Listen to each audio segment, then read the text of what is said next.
Hello, everybody. Welcome to the stream. Uh, Thank you so much for all the banter on this What's the Play. I think we came up some really good lines. Honestly, ones that I didn't even, yeah, I myself did not even see. So thank you all for your contributions. Um, I think there's three. There's basically three. I think potential plays that you can look at here. Um, One of them is they all involve playing Prismatic Vista, so we can start there. Um, then I think there's the possibility of fetching a swamp to cast the Bowmaster to try to get the Death Shadow. You could also fetch a Plains to cast the Skyclave, or you could just hold the Vista up with the potential to just put in Batterskull and hold up the Swords of the Plowshares if you need to. Yeah, yes, failing to find is absolutely a possibility. Not going to say it's not. Um, one thing that's worth noting here is that one of the best ways for Death Shadow to lose life at instant speed here is with either Dismember or Snuff Out. They don't have either of those cards because if they did, the Stoneforge would not be alive right now. So that does kind of narrow what the options are. One thing they are holding up that you have to be wary of is an Orcish Bowmaster. And so if we tried to use the Bowmaster to kill the Death Shadow, they could potentially just like Bowmaster themselves to save it. And then we get kind of forced into using the Swords to Plowshares to deal with it. It still works out in the end as long as they don't have any counter magic, but it's not the best use of a Swords to Plowshares. So I think one of the two the two best options are either just put in Batterskull this turn because you're not in any hurry to answer the Death Shadow, and you still get to hold the Prismatic Fist up. You are actually still holding up Bowmasters in case they give you an opening to kill the Death Shadow. Um, and the other option is just fetch a Plains and cast the Skyclave right away. Um, I think the reason I lean a little bit towards the Skyclave play is just that if you pass with if you just pass and there's a chance that they just get a wasteland. They haven't cast a cantrip yet. No idea if they have any in their hands. Not entirely clear. Um, but my worry is that we just wouldn't even get to cast a Skyclave. If they wasteland us, then we have to like find another white source. It gets a little hairy. But I think either fetch Plains, cast Skyclave, or hold up mana, put in Batterskull are probably the best two plays. I don't think I'm afraid of Daze because the Stoneforge didn't get dazed either, and they also didn't have removal for it. So, I'm not totally sure. Also, if they have Daze, you're probably going to be playing into it at some point. But yeah, that is an argument also, honestly, for putting in Batterskull, is that you're just still playing around Daze. Maybe you draw a land next turn, and then everything's totally fine. So, I think it's one of the two. I think their hand is clearly an Orcish Bowmaster with that 2 mana that they're holding up, and I'm not sure what else, honestly. It could be another Death Shadow. They just only wanted to play the 1. It could be what else could it be? One of the cards in their hand is the Underground Sea, so. Oh, there you go, Underground Sea. Did they have a troll or something at some point? Yeah, a troll must have gotten the Swords to revealed Plowshares. cards have the Underground Sea, and there's no Underground Sea Yeah, anywhere else. so probably Underground Sea, Orcish Bowmaster, 2 other cards. Yeah, so I think in the end I probably lean towards hold up mana, try to put in the Batterskull. And there's a chance that if they, for example, have a Bowmaster and they just cast it at your end step because they don't think they're going to get any value out of it, then you could potentially Bowmaster the Death Shadow, and that's basically the best value you'll ever get out of that card, which I think is a reason to try to cast it here. But you mostly just want to wait until they've given you the opening to do it, I think, because it could go not very good for you. If you're wondering, you might have noticed a certain xJCloud. You both heard his voice and his name is featured here. This is from his replays that we are going to go through today because we are going over his challenge win. xJCloud, please introduce yourself. Hi. I've been on the stream a couple times before, I think. I don't remember the last time. At least once. At least once. Yeah, minimum once. I think you've been on my stream once or twice as well. Yeah. Back when you top four Eternal Weekend, right? Yeah. Yeah. Eternal Weekend 2021, 2022? 2021. Yeah. So yeah, you played this deck list right here. We've been kind of working on the Black Splash of Death and Taxes for a while. This looks pretty familiar. Probably the biggest difference that we can see, obviously, here is that you were playing Thoughtseize in the main deck. Normally something that we'd been playing in the sideboard. Took up a lot of space in the sideboard, honestly. How did the Thoughtseizes feel to you? Well, what was your and also like what was your inspiration for it? I guess. So had kind of been thinking about it whenever I wanted to try to build a sideboard. It just there are 4 Thoughtseizes here, just a bunch of room for like cards that I kind of want to play, especially Storm Hate as a creative technique and Mind's Desire Unban kind of increased the uptick in those things. I saw a couple people messing around with like main deck Thoughtseize in DNT or DNT adjacent lists, like cool users mess, and there was a prelim list, but I think it was like Mateo 804 or something that was like also kind of a messy black-white Yorion DNT list. But they both had Thoughtseize main, and I was like, you could probably get away with main decking this card. Like, Thoughtseize, I talked about it a lot in like both the article and in my logic of like why I wanted to splash black in general. It just like is a nice filler card. It's not just this anti-combo piece. It's like, okay, well, we don't want these Thalias in our deck against Moon Stompy or whatever, for example. So you get to like kind of fill out a lot of your sideboards with it. It's not often that it's going to not be a very good card in a matchup. So I was like, we could just main deck this when I was trying to figure out what my last like flex slots were. This list is like a clean cut from my Samwise testing list. I just cut the 4 Sams and put in 4 Thoughtseize. And I was like, this probably works. Yeah, and that's gonna be. Let me. I just turned JR up a little bit. Let me know if that sounds better. So yeah, that's actually what my next question was going to be. You obviously the main difference is that your previous iteration of this list had 4 Samwise. I'm curious, did you really feel like you missed him, or was he just kind of the easiest card to cut? Could you potentially see cutting like anything else, or is he pretty much it? I liked Sam. Sam did some cool things for the deck.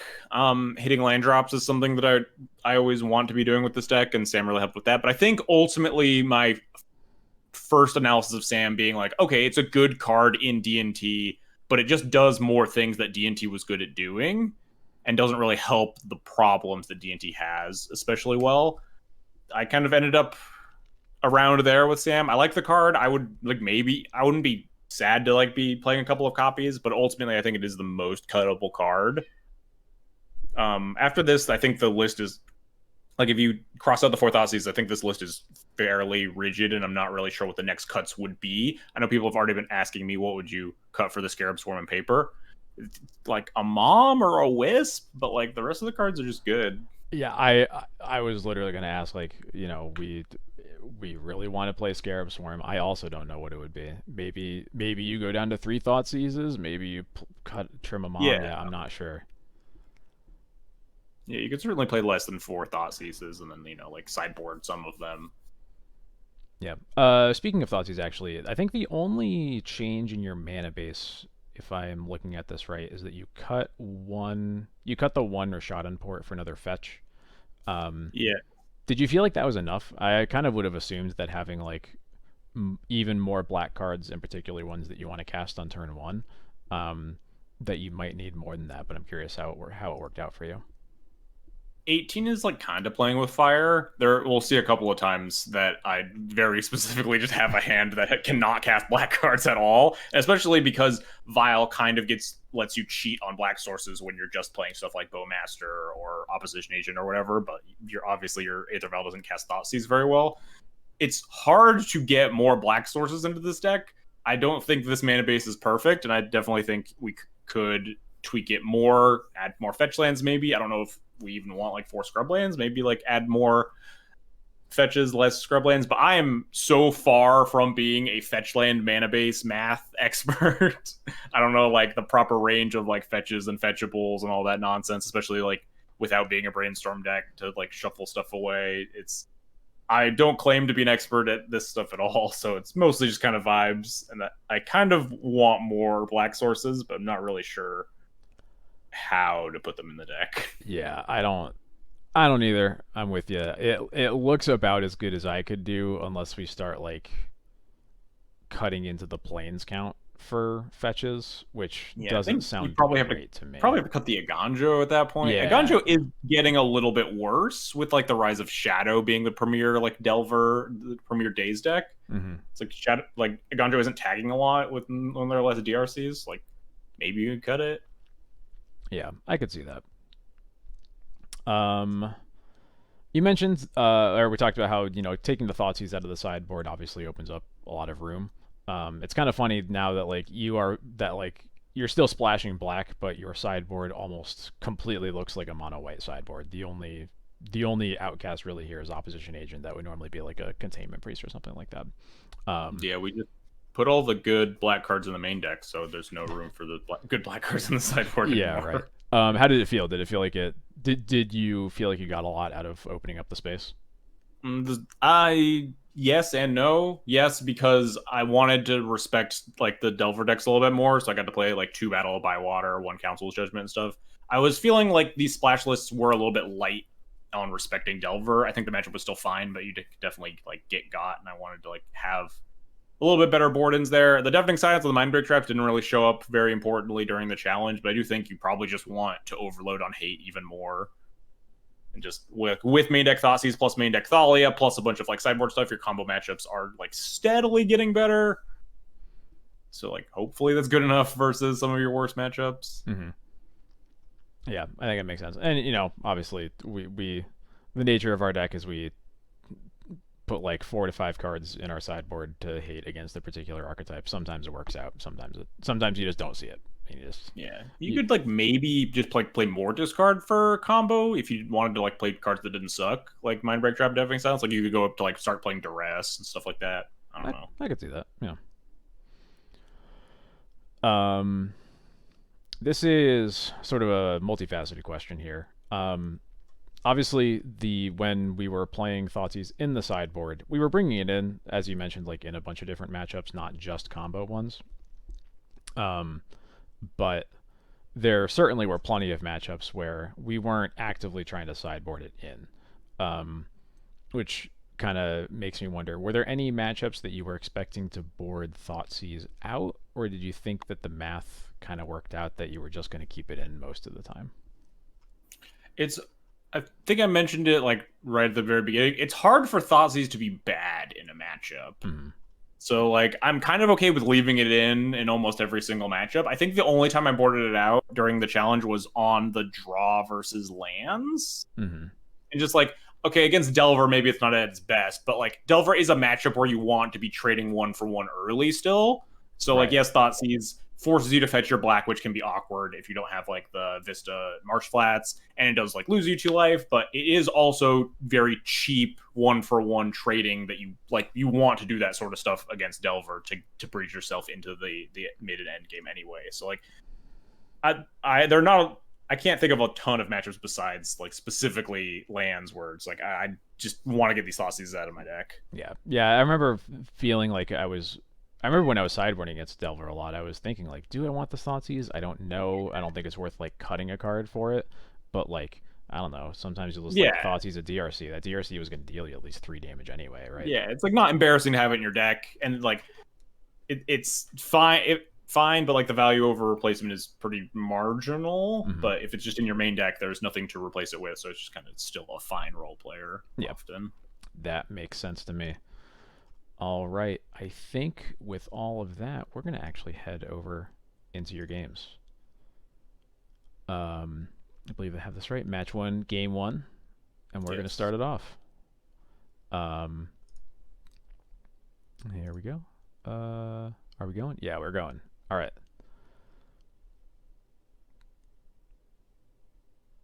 I've completely forgotten all of these matches because it's been 4 days, and I've played almost no Magic since. Mm-hmm. So this will be a journey for all of us. Why is this playing so slow? So I guess before we really get into this, I had some MTGO technical difficulties, usually nothing major, but some of these matchups it like loaded really slowly. I was very afraid to turn off MTGO while I was recording these because of the weird bug going around that was like, oh, sometimes MTGO just reinstalls itself for no reason. And And it would just goodbye to your replays again. yeah, it would lose all my replays. So I was like, nope, I don't care how bad quality some of these games are gonna be. We're recording all of these before I go to sleep. You know, Trilith, it's funny. I don't know if you've looked at the channel point rewards. I added one for you, but it was funny thinking about adding it before a stream where you weren't going to be able to use it. Also, could you share your screen in the Discord? Oh yeah. Otherwise, I'm gonna be like 2 seconds behind watching the Yeah, Twitch absolutely. stream. Give me 1 second.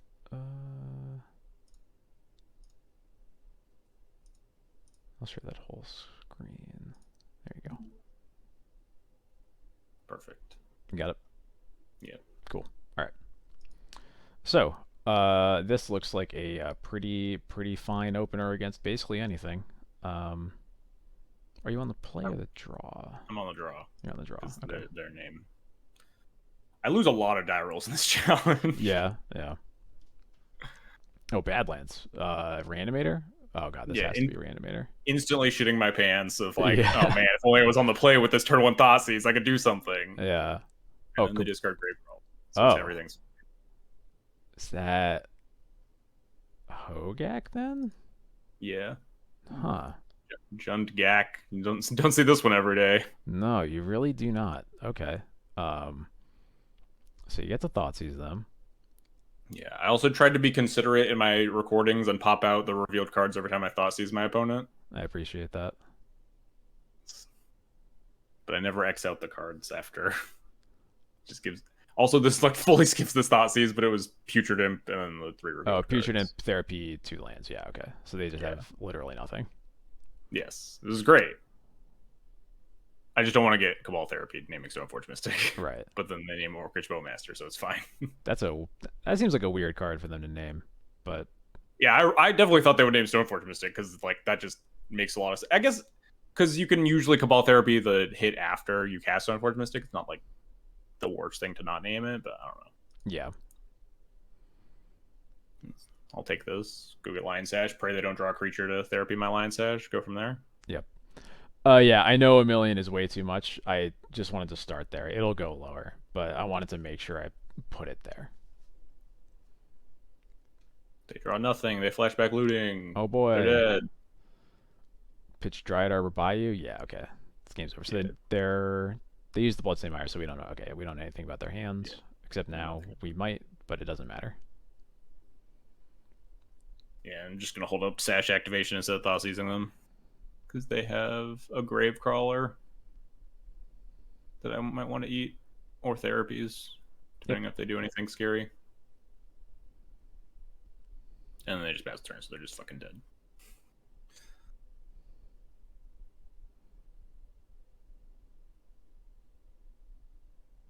They get Thoughtseize again. Moto lags. They have a Hogak. And then they just fucking die. It's over. Alright, yep. I think they had a Bloodghast that I ate with their and with the Lion Sash there, and then they have the Hogak in hand. Yeah, they're off it. Yeah, okay. We did it. Stealing game 1 against Hogak. Also, I was feeling really smart. So the morning that I fired up Moto to play in this challenge, I decided to put the Thoughtseize in the deck. I had not played any leagues with Thoughtseize main. I just highlighted them, dragged them over into the main deck, took out the Sams, and I was like, what do I want to play instead? And I was like, what if we just play like 3 Leyland of the Void and then 1 Battle of I One? And then we play against Gak turn game 1. I'm like, yes, I actually brought Graveyard Hate. You're a genius. For the first time in my life, not punished. Katie, I assume you want me to compliment Hero of Bladehold? Is that a pretty fair assumption?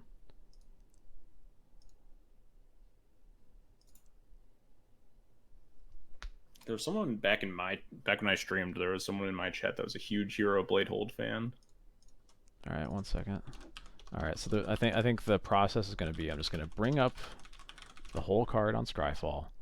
What the fuck is this art? What is this? Some commander bullshit? March of the Machine Commander? Get out of here. Get this shit out of Here here. we go. The Get these proper Mirrodin art. Besieged. This card is amazing. I mean, everyone should be a huge Hero of Bladefall fan.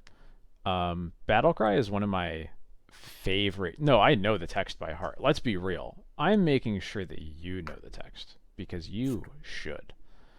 But who knows what I'm going to compliment about it, right? Maybe I like the mana cost. Maybe I like the stats. Maybe I like the art. In this case, it's all perfect. Battlecry is my favorite keyword that they don't use enough. They used it on they used it in Mirrodin Besiege. They used it on one card in Modern Horizons 2. And I wish they would just use it more. It's a really cool. If they're gonna keep making White's one mechanic be making 1/1 tokens, can we at least have those tokens have enablers with card like Battlecry? This card is perfect. This card is amazing. All right. I almost 5-0'd with Hero Blade Holden Legacy once. I think I did. I don't remember for sure. I definitely 5-0'd with a list that had some fun cards in it, but I don't remember which ones it had. Cataclysm is also perfect. Another great mana cost, 2 white. Of all the cards in the World Champs one, yeah, sure. Of all the cards that I've ever cast, I think this one by far has the highest win rate. I had 3 years straight where I never lost a game that a Cataclysm resolved, including times that my opponent cast it against me.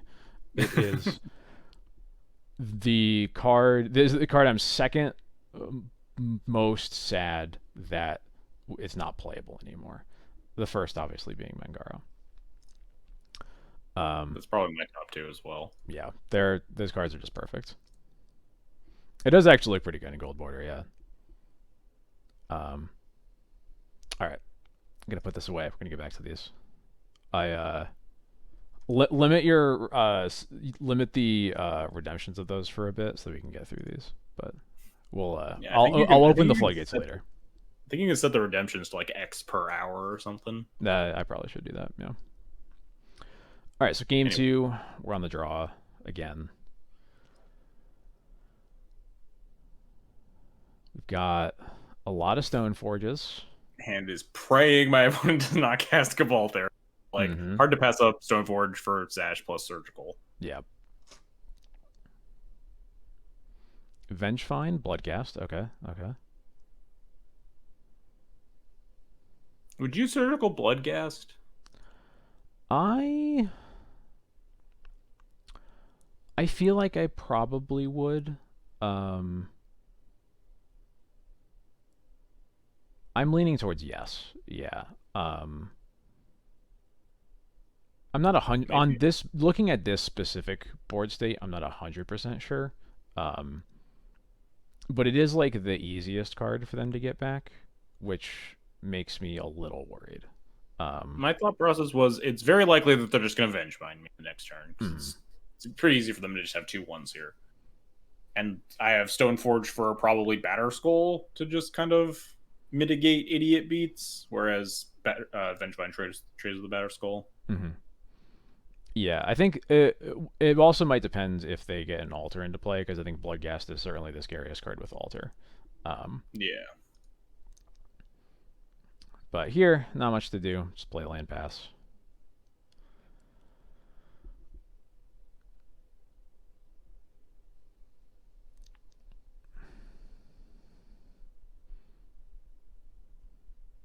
Oh, interesting. And now they cast a supplier before playing a land. We get obliterated because they flip second Bloodghast and then have fetch land. Oh. Yeah, okay. Yeah, definitely got caught by that one. Real bad. Yeah, okay. Yeah, this is a little bit of a nightmare. Did I cast the Surgical this challenge without paying life just because I could? Yes, this turn, in fact. I fetched a Scrubland to cast the Surgical Extraction, and then I get fucking murdered. Alright, so yeah. Now we have to Surgical the Vengevines. Got him. Only paid 1 life for this Surgical. How are we gonna lose now? Don't look at the board. All right, what's in their Damn. hands also? Is worse news. Oh no. Two Double carrion carrion feeder feeders and a with dryad arbor. with bridge from below in graveyard. Well, okay. I guess nothing ever mattered. Yeah, we're just incredibly dead. Yeah. We could top deck second surgical / fairy macabre because the sash is too slow. I think I think. Solitude might be one of the better draws, actually. Oh yeah, Solitude would be a pretty busted draw because they don't have the sack outlet in play yet. Yeah. Yeah, the supplier flip was fucked up. Flip bridge plus second Bloodghast with fetch land in hand and sack outlets in hand. Yeah. I'm kind of surprised they didn't play. They played the Putridip over the Carrion Feeder this turn. Doesn't really make much sense to me. Yeah, that's true, actually, because they. Because that would prevent me from like drawing Solitude to obliterate them. Yeah. Well, you just get Batter Skull and then pray that they don't cast their spells or activate their abilities. Or attack. Yeah, or attack.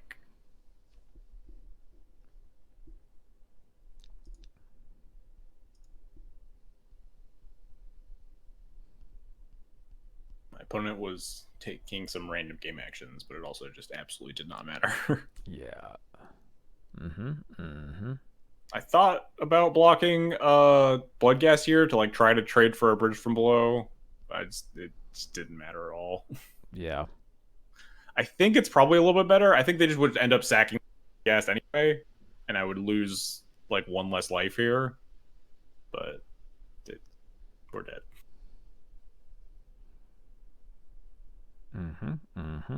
Yep. Correct.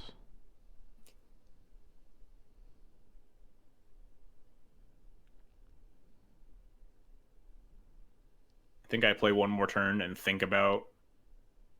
It's like, what if we put in Bad Skull and we have Caracas? And I'm done. I'm done with this game. Yeah. I guess. Just doesn't. They can like sack the whatever the Batter Skull blocks too. It's just. Yeah. Right. Yeah, they have enough. They have enough for lethal, even if we block the Carrion Feeder. So yeah, I think we're forced to block the Carrion Feeder, and then we like still die. Yeah. It's just we were dead 2 turns ago. Yeah. We won the game 3. Give me 1 second, real quick.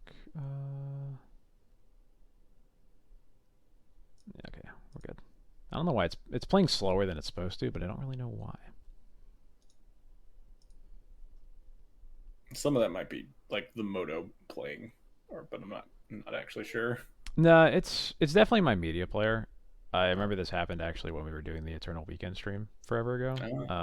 The weird thing is, it was playing fine when I played the first video like 3 hours ago, but that's technology for you, I guess. Anyway, so you had Thoughtseize, Surgical, Mom. Yeah, that seems fine. We kind of skipped over I think I mulliganed to Bad 7. Oh yeah, we can take a look at that real quick. It will very briefly flash on the screen, I think.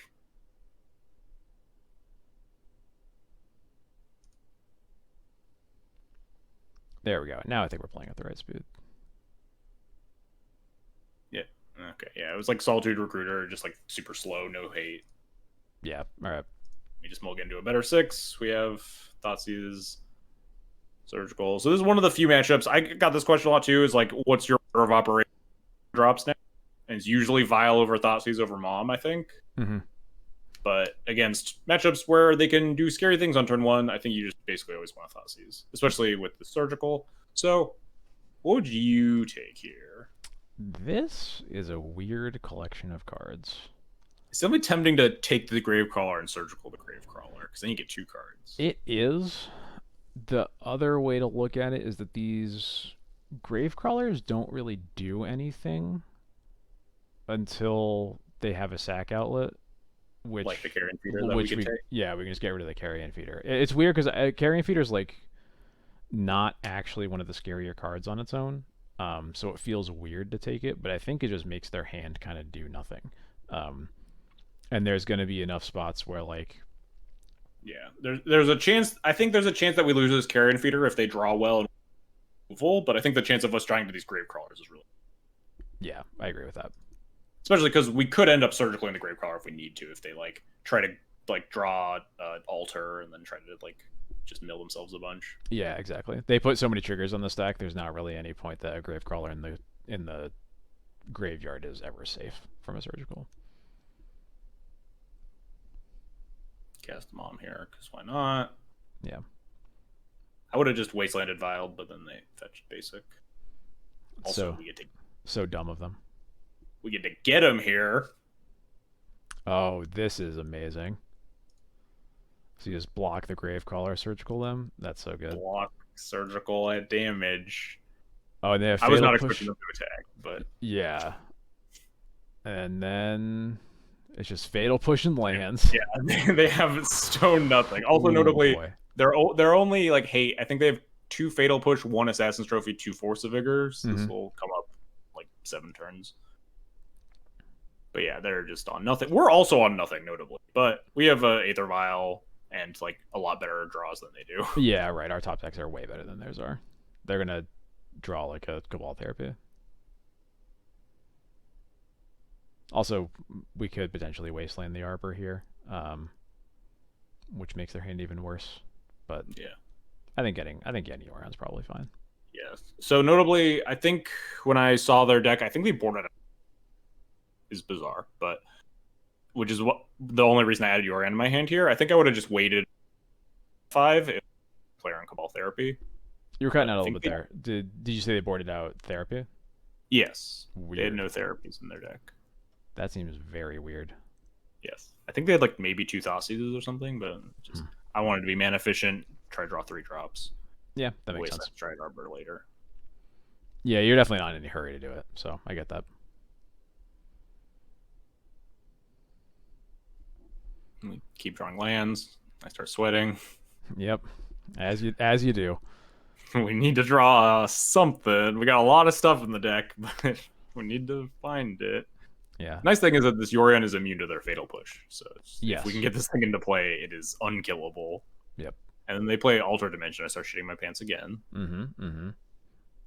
Probably the scariest card in deck.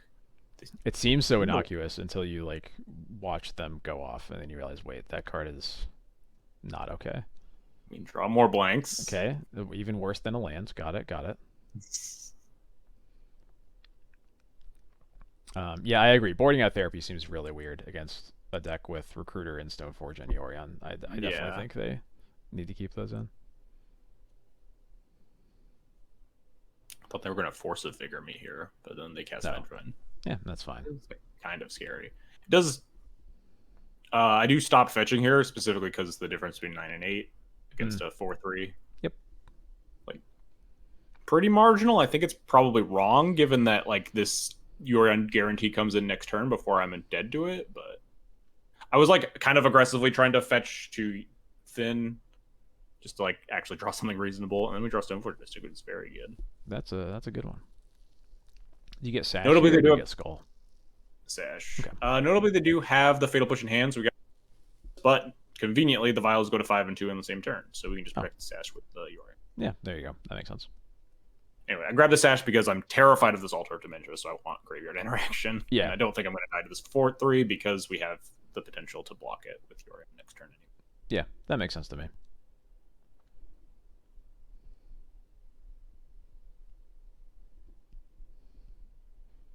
And then you have Sword Splashes.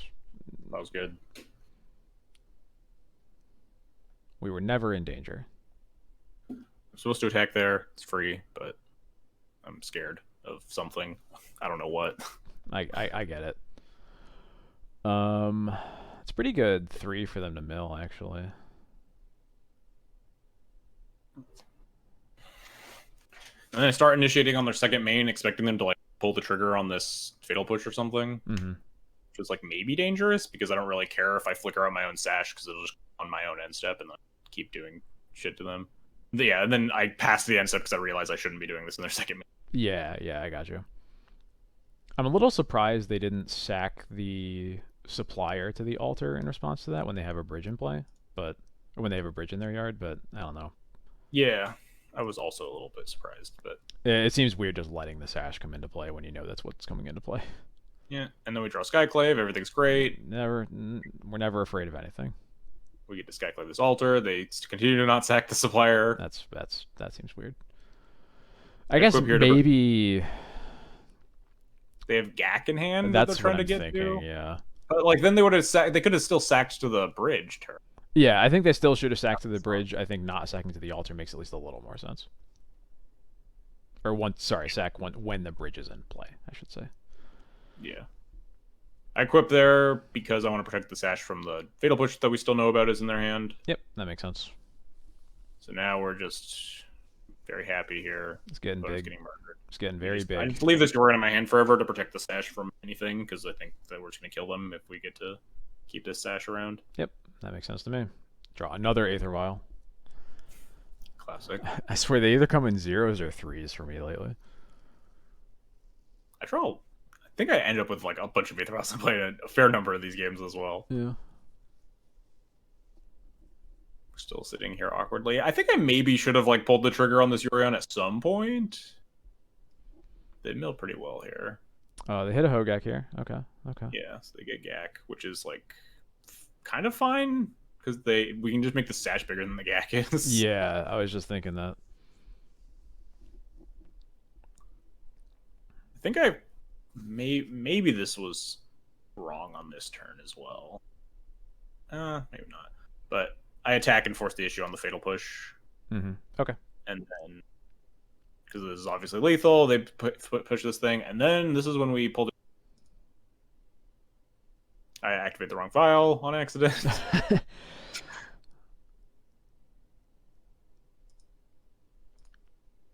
And then we flicker here. I could have like maybe just not flickered, like just kept the Yorion in hand still, but like the sash being big is the important part at this point, not the graveyard hate. So it's like if they have another piece of removal, it's still bad for me even if I like flicker the sash to save it.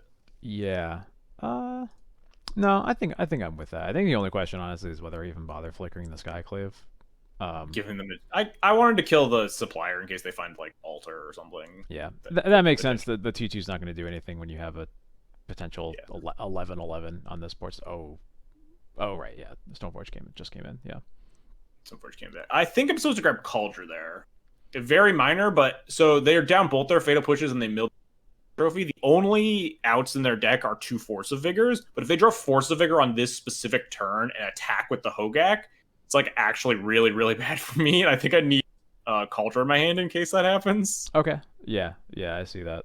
Because like if they attack with Gak, I'm not allowed to just block with Lion Sash. Because then if they Force of Vigor me, I just die. Yeah. So I have to block with like Lion Sash plus Yorion or something, and then we're just out our giant thing. If they have Force of Vigor on the Sash, we're just out everything, and then we're like dying to an 8/8, and then Cauldron can at least block the Hogak. Yeah. Yep, that makes sense to me.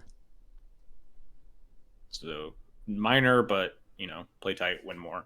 Yep. But now they're just dead, so it's fine.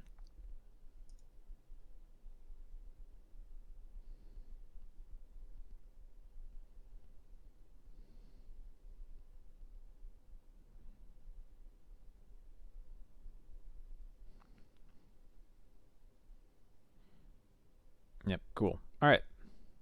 You are 1-0. Congratulations. Didn't even need our ley lines. That's true. Just 2 surgical, basically, and then a Lion Sash carried.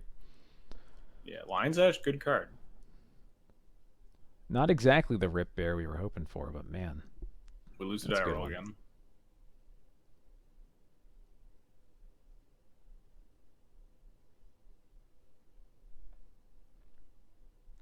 I'm just checking on chat because I've been not paying very much attention. Yeah, I was also not paying attention to chat. I think maybe we want to try to kill them before the game went long enough to end up in the scenario with the Force of Vigor. Yeah. I probably waited a little bit too long on that Yorion protecting the Sash. Especially like once I could have just put in the Yorion and not flickered the Stoneforge and just like kept it equipped to protect it from the Fatal Push. And just I don't need the equipment. I just want a 4/5 flyer that's also immune to Fatal Push. Because then if I just move the can you reconfigure while it's equipped to something? Do you need to unconfigure and then reconfigure? Yeah. No, you can reconfigure right away.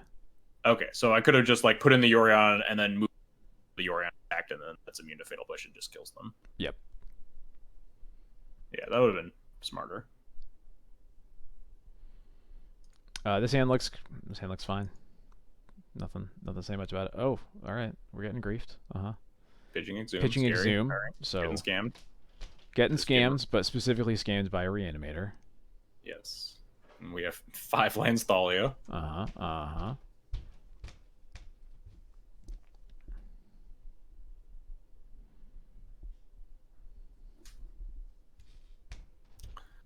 So we draw Caracas here, right? And we fetch Insip within, draw Carcass. So do you play the Thalia? I feel like you have to play the Thalia here. If they just have second reanimate shit and just like, yeah, whatever. I think you have to play it probably. If nothing else, because you don't want to be in a situation where you like draw another 2-drop next turn and can't block the grief. They could draw Thoughtseize. They could just have like Entomb and like actually get their plan A going at some point. I just wanted the Sully into play, and it's like specifically reanimate that punishes. They need 3rd land for animate dead, and if they animate dead, it's like a 0/1 plus a 1/1, so it's less threatening. Yeah. And then they fetch, and then they reanimate my Bowmasters. And they okay. I think you just get got. Then we draw second Thalia. They get got. There you go. Easy. But I agree. I think it's correct. And we keep drawing lands. I'm sweating a lot. Put Yori in our hands. We make a 4/5. Opponent makes a weird attack. I guess it kind of makes sense. We're going down to 4. Oh, no, it doesn't make sense. Maybe if they're like casting another grief, I could see it. Yeah, they try to hard cast Unmask, realize they can't. No, of course. Cast the Unmask. Then we draw Skyclave and we're fine. Oh, thank God. We're fine for now, but a Thalia and a Crocus in play is pretty good against Reanimator, so. Not perfect. You are still just going to die to like an Archon, but. I fuck up here. You're not supposed to fetch, because there's the difference between living and dying against an Archon. Yep. Yep. It's a really bad fetch. I'm just tilted about drawing all these lands and shit. Been there, done that. Yes.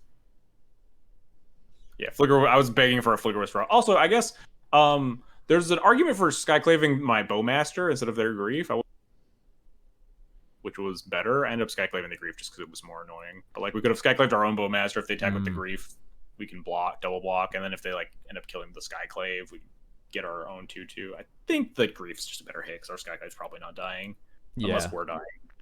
Yeah, I think I just take the Grief because it's the safer play. Yeah, it lets us attack better too. Like, yeah, if there was a Grief in play right now, we couldn't really attack. Right. And we draw Bowmaster, and then I'm kicking myself even more because it's like, all right, now we had like a real chance to beat. If they just have like Entomb, Archon, untap, reanimate it, we're just super fucked. Yeah. I'm so focused on this Bowmaster, I just the salute. Oh. I'm just like, this Bowmaster is lethal. We're fine. As long as it's not an Archon, we're fine. And then it doesn't matter because they are actually just dead here. Yeah, you do have exact lethal anyway, but it is funny that they I just fully let the Faithless Ludic resolve. It does not matter because this is exactly 7. I don't think there's like a lot that would punish me for like. I guess if they put in like a non-Archon creature there, then we might have been being able to attack for lethal with like the 3/3 Orc or something. Yeah. Yep. Yeah. But like, then if they put in Grizzlebrand, we just Caracas it. It's fine. Anyway, after this game was the reason I tweeted on Saturday something along the lines of Grief Reanimate is just Dark Ritual Liliana the Veil in 2023. Yep. It's not as good as people think it is. It's really not. You just lose so many games where you do that. Like if my opponent just handed to play, we just instantly die. It's funny because like I think we are particularly well positioned against it because like Pitch Grief Reanimate is basically like the way it wins is your opponent never puts anything in board and you just attack with it for 7 turns because you never with a deck that can do that you rarely have much of a relevant follow-up. You sometimes do like shadow decks that have grief in them can have more of a follow-up, but for the most time you're just like assuming that your opponent will never get out of it. But like We just put so many creatures in play. It doesn't like we. Yeah, you take 2 of them. The deck's filled with more bad creatures to put in front of a 3/2 menace. Right. Yeah. Like there's no way we can put 2 creatures in front of a grief and not trade with it. And most of the decks that do that also don't have the best removal either. So particularly Reanimator. Left-handed is pretty great. Stone Cold Perfects. Yeah. Mm-hmm. It's just amazing. I love hands like this because like I hate how fragile hate in my hand feels versus hate in play. But I like that this is a hand where they unmask you and then they just have to pass. Yeah, like, and then we thought these. Yeah, they unmask. Yeah. They have to take the surgical. They can't turn 1 you through the mind break. You get to untap and Thoughtseize. Like it's actually amazing. And we have the inevitability. We have Stoneforge for Sash. We have like Swords of Plowshares removal spell if they have like the show and tell plan. Just this hand is incredible. This is like probably as good as a non-leyline hand could ever be. Yes. They have an Archon in their yard. That's fine. Faithless Looting go. Everything's great. And we just get to Thoughtseize them.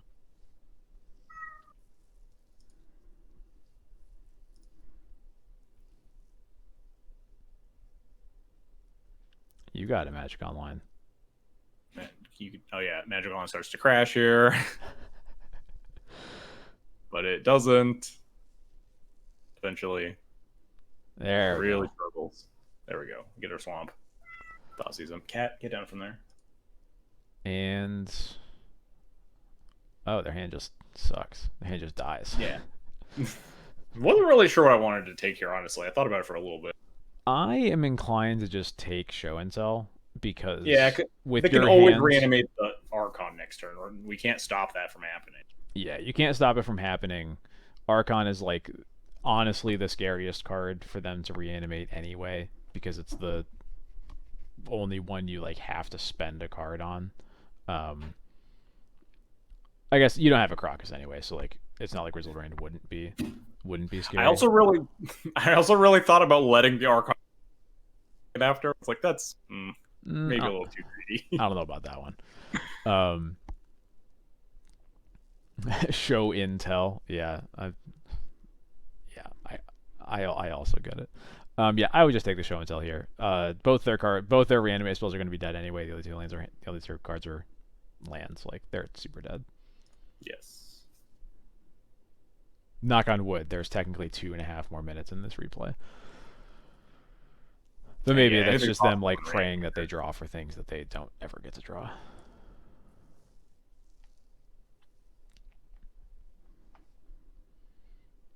So what do they draw? An Entomb. Sure. Which is kind of scary. Actually, that is kind of scary, isn't it? Yeah. We can go again. We have to like plow it. Like, then we draw Thoughtseize. That's fine. All right. Yeah. I'm so good at this game. I wonder if you're actually supposed to take the reanimate. I thought about that. Yeah, that we kind of. But I did think about that for a while. It was not between Entomb Reanimate. I'm inclined to take the Reanimate because Entomb and Faithless Looting can both put a creature in the yard. So my thing was that they don't have any Archons anymore. Mm-hmm. So their deck is actually a little bit light on things to find with like Faithless Looting into fatties. Mm-hmm. Mm-hmm. And the thing that we're most scared of is specifically Grizzlebrain.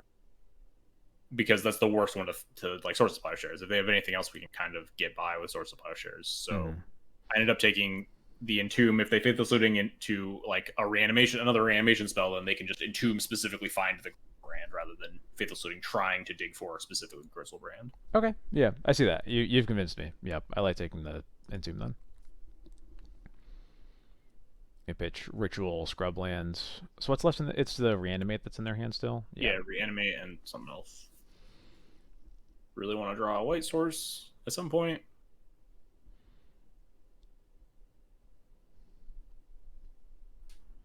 Flashing back another looting. Love it. Seal. Grief on Mask. Mm-hmm. Yeah. So they could reanimate Grief next turn if they want to, but they can't because we drew a land. So yeah, now they're dead. Now the game is basically just over other than Show and Tell, which we have plenty of ways to deal with. 2 removal spells for, yeah. And we have Caracas, so like the Grizzlebrand's a lot less threatening. Yeah. Basically just drew perfect every step, every single turn in this game. Yeah, for real.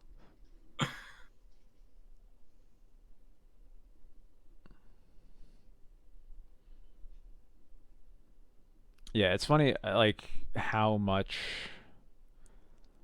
I remember back before Archon was printed, basically when Reanimator had to, like when you were playing against a Caracas deck, they had to board in weird cards like was like an archetype of endurance, for example, was like a Oh common yeah. one back then because like the only way you won was with Grizzlebrands. It didn't matter if you drew 14 cards if you're Yeah. let me finish my Our point before this massacre resolves. Like it doesn't matter what you do if this Grizzlebrand doesn't stay in play. Like you can draw 14 cards, but it's the only way you're really winning the game. Tidespout Tyrant was like the one other way, basically.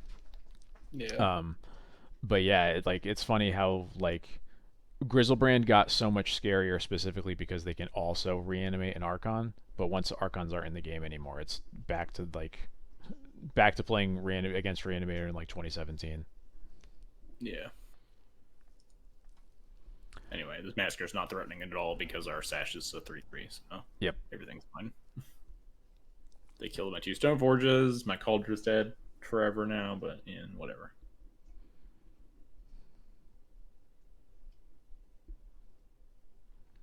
Nice.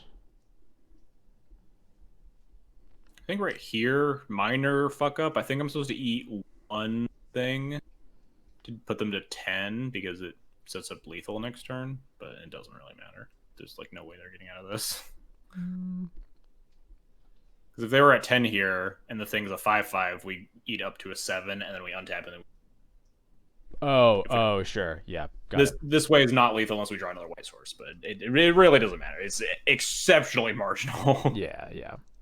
They get one more draw step that can't really be realistically anything. Yes. I saved all of my really bad fuck ups for the end.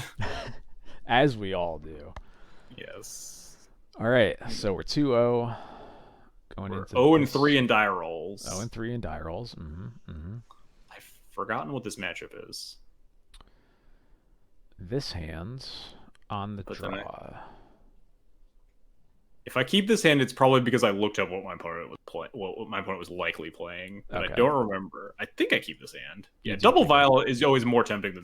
Oh, I remember now. Yeah, the second vial usually sells me a little bit, but also I looked them up and they're on Doomsday and we're gonna fucking die. Oh, okay, yeah. As soon as I saw Underground Sea, I was like, oh, I don't like that at all. I guess Underground Sea is less scary because it could be Shadow now, but like, what Shadow deck is gonna play Underground Sea and pass? That's not real. Yeah, we're dead. Dead. My hope is that my opponent forgets to put Fast Historical in their pile. Would not be the first time. Doesn't happen often, but also we get to see their deck. I usually just snap concede in those moments in leagues. It's just like it's not worth my time to sit here, make a pile. I'm moving on. But obviously in challenges, you let them do their thing, see their deck, screenshot it for other games. Yeah, I'm addicted to trying to figure out what's in their pile. It's horrible. It's I also fuck up here. I'm supposed to cast the Bowmaster. I'm just so dejected because we're dead. It just doesn't matter. Okay, yeah, they drew 4 cards. We could put them to 4 with our bow, then lose. I'll put them to 3 with the bow. It's like, yeah, okay. Yeah. Seems like Doomsday to me. Yes. 3 for 3 on making some sort of fucked up misplay in these matches. The lesson for this stream is really Magic is not a game about who plays the best, who doesn't misplay. It's about who misplays less than their opponent or less egregiously than their opponent. Yeah. Because I fuck up a lot in this challenge, and my opponents also fuck up a lot in this challenge. I have 2 in my mind that we'll see later of like really bad fuck ups for my opponents, and like plenty more from me. Yeah. Just I am nowhere near a perfect Magic player. Also, it sounds like fine. It's Doomsday. We're gonna die, but you know. Yeah. I think the Black Splash, I'm not sure if it's better or not against Doomsday because Thoughtseize is nice, but I feel like most of the games that I actually win against Doomsday with D&T involve Spirit in play, so that they just have to draw through their pile the fair way. Yeah. And only having Bowmaster changes that a lot. Obviously, you know, it's rare to even get to those points in the games, but it's weirdly happened for me quite a bit in recent history. Thoughtseize take Uh, the. Oh, I guess we can play a little bit more. You'll pop out. yes. Street Wraith, Fatal I Push. don't cast the Thalia because they have Fatal Push and we have Caracas, so I play the Thalia next turn, protected. Yep, makes sense. My plan was definitely just like Thoughtseizes into Thalia that turn, but A second Mindbreak Trap, huh? feeling a little stupid about the leaving Sword Clash Doomsday plan right now, but win some, lose some. Yeah. At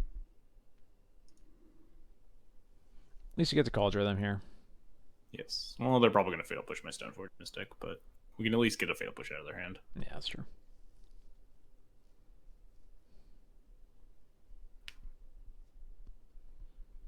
Making future brainstorms worse or whatever. There's also, I guess like this is definitely one of those spots where like I probably read into it too much, and I just have to assume that like Doomsday doesn't see a way to win anyway if they don't do this. It seems like cycling a Street Wraith on this board is like a little bit scary, especially when they have 3 fetch lands in play, because like, are they even going to be able to like cast a Doomsday and pass and not just be dead? I think they're just like aggressively digging to try to find Dooms, but like they couldn't even cast the Doomsday there. Cast Doomsday, Fatal Push, the Stoneforge. They don't end up doing. Yeah, why don't they? That's weird. They have Brazen Borrower maybe, or like Echoing Truth, something like that. Or do they just have take 5 to the face? No, they have Brazen Borrower. Okay. Spoilers for 3 seconds from now. Okay, sure. Honestly, I've never really understood Doomsday's playing Brazen Borrower plan over playing like Echoing Truth or something. Like, how many times does I guess with in combination with like a sideboard Shield Red or something, it can come up with killing people with damage versus prison decks. So I guess no. Yeah, maybe, but otherwise, I'm kind of inclined to agree with you. But now we have 1-2 in play too. They have 1-2 in play. Down. They have a second Fatal Push. Double Fatal Push. That honestly, I'm kind of happy for them to have that in their hand versus like literally anything else. Yeah. Again, and then we fuck up here again. Oh boy, what'd you do? Not egregious, but I just tutored the wrong thing. Okay. What do you tutor for here? Let me think.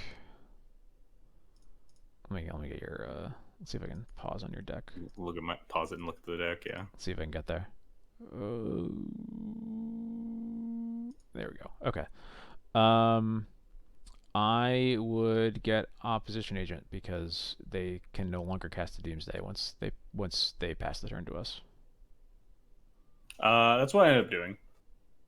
But I think getting Bowmaster is just better because if they cast Doomsday on this turn specifically, the a world where they can win on 1 life.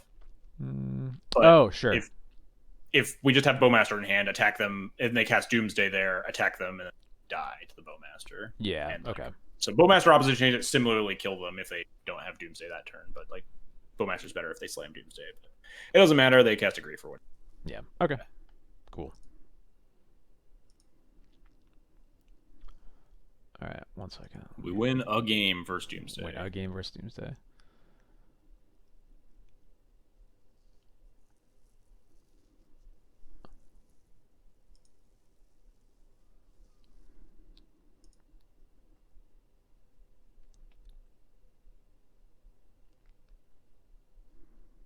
Yeah, we skipped through Might 7 there, but yeah, let me go back to that. Not great. It's like just like decent 2-drop and that's it or something. Just not worth it. Mulligan for. Yeah. Bowmaster isn't even like that great. No. We have like Wasteland, but I think in order to beat Doomsday, you hope they don't have a turn 1 and Thoughtseize them or something. Yeah, that makes sense to me. On 6, I think I keep because like Thalia plus Surgical plus Wasteland. Yeah, it's like definitely better. 1 second, just gonna make a joke about playing. Oh, 3 Sword Splashes Mindbreak Trapping. Yeah, unfortunately, I have had spots where I really wish that I could be the one who plays the 3rd spell to turn on Mindbreak Trap. Oh yeah, definitely. It's honestly criminal. It doesn't work like that. Memory Trap should just let you cast it on 2 spells if the second spell that they cast is dumb. I was literally gonna say, there should just be a clause for this spell is bullshit. So yes. okay, so you got turn 1 Doomsday. Yeah, okay. And then it's fucking over. We even had like Wasteland Surgical UC if they just like cast a trip or. Yeah, it's one of the more likely ways you can actually win a match of Magic against Doomsday. yeah, Leyline to get that shit out of here. Damn right. This is definitely the point where I would look at their lands to see if they put Underground Seas into their pile, and then I see there is no Underground Seas in their pile. Yeah, but their list has a basic island, but we can't really do anything else. Yeah, and then we get pretty fucked here. And they have a Daylin, and yeah, okay, whatever. Yeah, I surgical in response to the Street Wraith because I didn't want them to Street Wraith into. And then just like sack the land that I'm wastelanding to cycle again. It probably doesn't really matter. Yeah, but we end up getting annihilated because they also have days. But it's just like none of our decisions. Yeah, fucking super dead. Whatever. Yeah, I'm just praying that they just go for it with 1 card left in library when they have like 0 reason to do so. They float 2 mana. I get really excited. Cycle Edge of Bottom. Yeah. Kill me. Yeah. Okay. All right, 2-1, but the loss barely counts. Doomsday losses are fake anyway. We lost the die roll again. I feel like it's at least the last 3 times have been a 1 too. Just to rub it in. I forget what this opponent's playing. We're entering the middle range. Forgotten by now. I forgot like rounds 4, 5, 6 or something. 1 later's bad. Yeah, this hand doesn't seem very keepable. This hand seems much better. Yeah, this hand's alright. It's awkward, but you can put the Batter Skull back and play a Violin. It's fine. I'm really hoping my opponent has creatures in their deck. Yep. And they play Windswept Heath. I'm like, yes! Yes! Creatures. Dryad Arbor? Yeah, sure. Deal. Aether Vial. Let's play Nether Reliquary. Okay, it's Depths. Yeah. Reclaimer also accepted. So think about how best to try to beat like crop rotation for what's it called there, and then just end up pulling the trigger. Just like, well, I can't beat it. I'll probably just like solitude it if I need to, pitching the Loran. The Loran's pretty bad. My opponent like very aggressively doesn't crop rotation to save the reclaimer, then crop depths on turn 3. It's like very bizarre. Oh, they're playing a Saga on their list too. That's not in. I guess I've seen like 1 or 2 Sagas in some depths lists, but I've been seeing 1 Saga in the Abzan depth list sometimes. Okay. I think I played against depths 1 more time, and they were also on Saga. Okay, interesting. There is a lot. Was really hoping to draw a white card there because I really wanted to keep Skyclave in hand. But yeah. I do think I need to lure on the Saga, and then you just let them gain 20 life. Yeah. But we get to send them back into the Stone Age, so... Yeah, this... As much as I would like the Skyclave, this exchange does feel pretty good. It was okay. They are at 40 life, and we have nothing. So it's definitely not the end of the world for them. But I feel favored. If nothing else, it feels like if they had... At least if they like immediately had anything better to do, they probably would have done it, as opposed to making Merit Lage, because it's just like their worst plan against us. Yeah. And then I was kind of confused to how aggressively they went for it. Like, they could have tried to go for like, Saga State or something. Yeah. Yeah, I mean, I think that's their best plan, honestly, is to just make a Saga construct every turn. It's probably one of the better things they could do. Oh, I love when Sajiri Step is just out of their deck. That's the best feeling. Step go. Very nice. I opt to add your hand and overplaying Thalia there. We're not attacking. We're not really taxing. I just want to be mana efficient, especially because this file's definitely going up to 5s. 3s, we won't cast them. So 3s are actually good. Moto's having a moment here again, it looks like. Yes. Yeah, there we go. Draw Crocus, which is nice. Crocus is great. I think I keep it a secret so to see, because they like aggressively tried to depths me, so I think they're going to do it again. Yeah, And then they you're do it right. Yeah. again. Which is like, it's not great because they can just Oh, whoops. reclaim her for a wasteland. I goofed. We'll get back there. There we go. Yeah, we draw more lands. Things don't look great here. At this point, is this when I decide? Yeah, I decided at this point, like, things are looking so bad that because like they can just reclaim a wasteland and then hit another land drop and then Blage next turn. Mm-hmm. So that's when I start drawing cards. Then we draw Sash, but I don't decide that until my main, which is kind of awkward because I think this Thalia could have attacked if we drew Sash and played it. 1, 2, 3, 4, 5, 6. No, maybe not. Nah, Yeah, you No, could it's have, but you attack. had to tap the Crocus, which is Yeah, then we just die. yeah. Because we don't die, we could block the Blage for a turn. But yeah, It's not a good exchange, so that's yes. for sure. Definitely could have drawn, and then they just get a scrubland instead of a wasteland. What? Extremely confused. What A lot of question marks. I'm not dying to wasteland all of a sudden. Yeah. Deeply perplexed. Oh, you also super couldn't attack into the Reclaimer because even if you used all 3 of that mana, they could like cycle away another thing. Yeah. They bog. I think they would bog themselves to like turn off my Sash something, but I guess it shrinks the Reclaimer too, so it's not great. But yeah, eat the step, eat the saga. Yeah, it makes sense. Just eat all their shit. Keeping the Yorion in hand for reasons that I couldn't really tell you. I don't hate it as just like I kind of want to be attacking them. They're at 40. We have a Caracas, so it's like not. I think the reason to keep Yorion is that like as soon as they remember they can get a wasteland into play, it's your only way to not die to depths.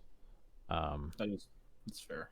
So like, I think it's fair to play around them not making the same mistake every turn, even though it obviously feels better if they do. Yeah. Bowmasters, yeah, you get to bounce Thalia, right? Because they're tapped out, so you're fine there. And then they can block. And then they block for some reason. And then we just get to trade Laurent for greatest Laurent versus Depths of all time. Okay. Just everything is going great. It's like answered basically 3 cards at this point. We just get to recast the Thalia. Now I'm feeling very good because we have Caracas. We also have like Yorion, Caracas, Vile, chump blocks forever if like something weird else that's weird that happens. And they have a Rhythmatic ending that does nothing. We get to save our, well, it shrinks the Sash, but yeah. Yeah, sure. No, it shouldn't say nothing, but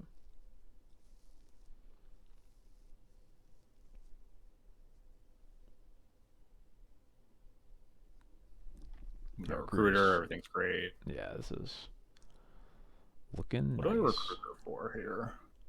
I think Solitude. Yeah, I think like 90% of my recruiters against depths just go for Solitude. Yeah, especially this Violent 5. Yeah, we just want Solitude. It's a backup plan if they find Wasteland, and then finally 2020 me, and then they die. Yep. Yeah, I think I'd probably lose that game. I almost certainly lose that game. Don't get Scrubland and go get Wasteland that turn instead. Like, I really don't know what they were doing. They Wasteland the Crocus. They Merit Lage us. We have to put in Yorion as a chump blocker, and we also don't get Notably, to attack. their only land might have been the Bog because they like played the Bushuk Bog turn. So it's possible that they would have waited 1 extra turn after that before making the Lage, and like maybe that gives us enough time, especially with like Laurent draws. Like maybe we get to dig to the recruiter for like Solitude on it, but like it was definitely much worse. Yeah.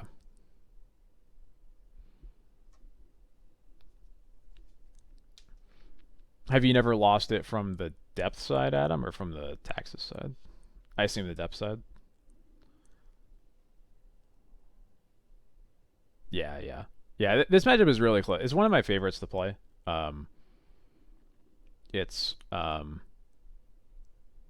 Yeah, I think the better player almost always wins. It's definitely walking a tightrope. There's definitely like I think draws from either side that do just kind of smash you. Like I've definitely had games against Debs where I just top deck like 3 Skyclaves in a row, and then there was never any chance that they could like do anything. I've also had games against them where like they have a Mox Diamond, really fast like Mox Diamond crop draw, and just like lays you on 3 with like a second crop rotation for a step up. And sometimes that happens too, but most of them get really slow, really grindy, and involve like 12 Night of the Reliquaries, and those games are really cool. I have also seen a lot of the Abzan depths list cutting Sylvan Safekeeper, which I think massively lowers their win rate against TNT. Whoa, yeah, that's very excited to see that happening. That is like the single most important card in their deck against us. So yes. yeah, that's wild. The best card versus like GT is a really bad card in this matchup. I still keep it specifically because of Safekeeper. I should be. I follow you on Twitter. I'm like 99% sure. Yeah. All right, let's go into game 2. I guess we haven't talked about your sideboarding in any of these matchups. Yeah, I don't show off my sideboarding, which is something I've like thought about doing. Sideboard showing which cards got cut and stuff, but yeah, I guess we won't do it for everything. But while we're here, I'm guessing this one, I assume it's like you board an opposition agent, Council's Judgment, Battle of Bywaters, probably just cut the 4 Thalias, maybe Lauren and 3 Thalias. I cut 4 Thalias. I left in Lauren for Library / Saga / Diamonds, I guess, but not super interesting, but fine to keep in one. Yeah, makes sense to me. And Thalia never does like literally anything, so that's fine. This hand is awkward, but I think keepable, especially. I very heavily incentivize just keeping a bunch of removal against green white depths. If you don't have like removal for turn 1 to 2, I'm like a lot less interested in these hands. So like this is a 6 with the Batter Skull, but I'm into it. It's also like the Wasteland's not nothing. If they have like the Safekeeper start, Wasteland can try to hold off a Wage. Yep. And then awkward Thoughtseize, Prismatic Vista. Yep. Heard that a hand like this was going to come up. I've never once been punished by my inability to fetch Scrubland with Prismatic Vista. But obviously this is an easy fetch Plains Plow Reclaimer. Not close to close. Yeah. Never casting this Thoughtseize anyway on this turn, so we have a chance.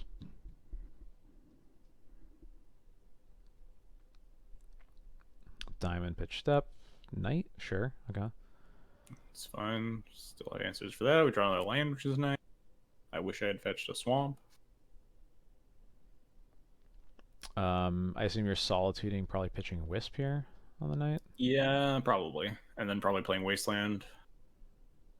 Wasteland's better against opposing Wasteland because they can't really Wasteland it profitably. So it lets you bridge to 3 better than playing the Crocus. Yep. Makes sense to me.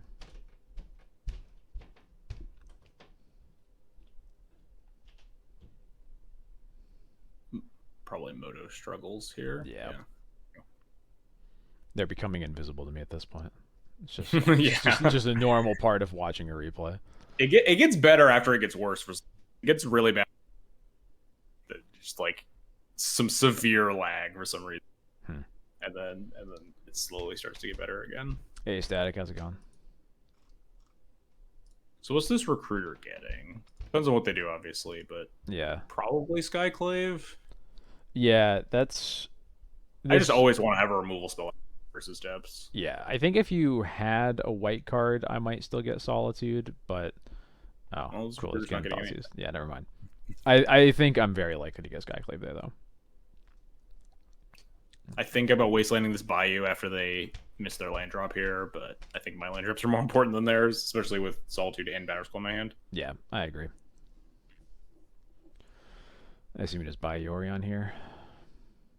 Probably, yeah. That'd be smart. Turns on the Solitude in case they find like Night or Green Sun for Night or something.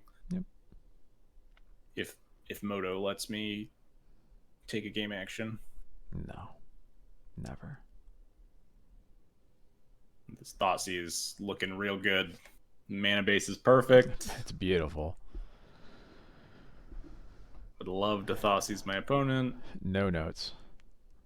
Would love to Thoughtseize his opponent. Hey, we're drawing good cards. At We least. are, yeah. Solitude, good top decks. My opponent's flooding out. I have no idea what's in my opponent's hand at this point. Yeah, it's weird. It's hard to imagine what they wouldn't be casting here. It's like, I guess crop rotation, maybe. I feel like they'd crop rotation for just like a saga and then like Yeah. stage the saga. Draw Skyclave, another good card, but like lands. Yeah. Can we get a fetch? Nope. There Second we go. Wasteland's not bad. Yeah, Wasteland's nice because now we're insulated against like the saga plan. Mm-hmm. Yeah, and they have crop rotation. There we go. They get a plains, and they get a wasteland. Get Wasteland, which I guess makes sense. Okay. Kind of. Makes sense if Cut me they're off falling up double the white. depths. But then we have double Wasteland, so it's not like they're gonna depths me. That's true. Do I draw planes like a good Magic player? Forget. Can we draw a scrubland actually? Yeah, Scrubland would be optimal. No, we draw planes. Okay, that works. Still pretty good. Yeah, we take those. Can't complain. I think it's about this point where I'm feeling pretty confident that we're fine. Double Wasteland, double Solitude. Mm-hmm. Actually, like a decent chunk of lands in play now. I don't see a lot of paths to victory for my opponent. Yeah, especially with the step. I guess I don't know if lists are on 1 or 2 step, but it is the card. It is the card I'm most afraid of, basically always. Yeah. And anytime they're not there, it feels really good. Swords on a Stoneforge. Skyclave is like the best feeling. Yes, Stoneforge also an incredible draw because the only thing we want to do right now is kill them. Yep. I think I tutor for Sash here. The instinct is obviously like Cauldron good, but we already have this Batter Skull in hand. So we kind of have like Giant Idiot, and I'd rather have like it's a white card to pair with these Solitudes if we need to cast them. Yeah, I could see that. No, I grabbed GT. You grab GT. I don't like that. Looking into I don't even remember doing this one. That seems like the worst choice. Interesting. Looking into this. Yeah. Yeah, I don't know about that one. Maybe I'm like really, really scared of Sylvan. Oh. Yeah, maybe, but I think I shouldn't even be that scared because it needs to be safe hero plus like a Giant Knight because like we have Merrily don't lock down any Wasteland. Yeah. So yeah, no, the GTA is just not a very good choice. Definitely should have gotten either of the other options. I'm pretty sure Lion is better than Cauldron, is better than GTA there. Yeah. Especially because if we don't draw lands like we didn't, then at least we can play the Sash this turn. Yeah. Hey, we get to play GTA this turn though. That's true. You do get to put the GTA in play. You got me there. I think this GTA does end up getting equipped. Maybe even it gets counters. I don't remember. Maybe. Well, at least they're still doing nothing. We're gonna get this vial to 5. We got a good 5 drop. Remember when they crop rotated for Wastelands to kill our Crocus and then didn't do anything? Then didn't do anything about it? Yeah.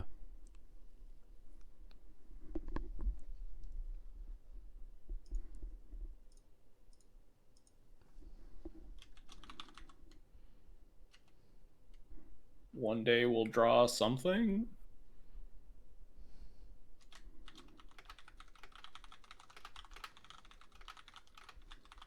Hey, recruiter, that's something. What do I recruiter for? Another Stoneforge? We have plenty of removal, so I do want to kill them. So it's probably Stoneforge? Yeah. Yeah. This vial's about to go to 2 as well, so grabbing a 2-drop's nice. Makes a lot of sense. Maybe this time I'll get Lion Sash. I hope you get Lion Sash. I can't imagine getting... I guess you could get Cauldron with how flooded out they are, but... They also don't attack here. I'm just never blocking that 1/1 in a million years. Yeah.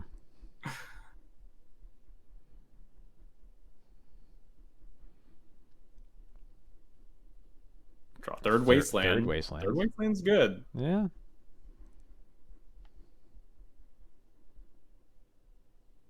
I think about Stoneforge and cast Lion Sash there, but Solitude if I would need it. Mm-hmm. Now that this Collector Oof is coming down, I guess you can still get Sash because you're just going to cast a Solitude. But I don't mind. I don't mind getting Cauldron into that. Yeah, I don't hate it, but feel like I definitely should have gotten Lion Sash with both of these Stone Forges. Yeah, yeah. They're hellbent, so going fully shields down here is fine. Yep. They can't like crop rotate 20/20 me and let them gain 20 life or something. Yep. They're fully shielded. This game is also just over at this point. Yeah, we have like 7 layers of protection for Merit Lage. We get to equip this GTA to the Solitude and attack. It's extremely. I was wondering if the reason that the GTA maybe doesn't get counters is because our opponent concedes before you do. No, yeah, I'm pretty sure I just equipped it. I remember doing some fun GTA stuff. Probably next turn.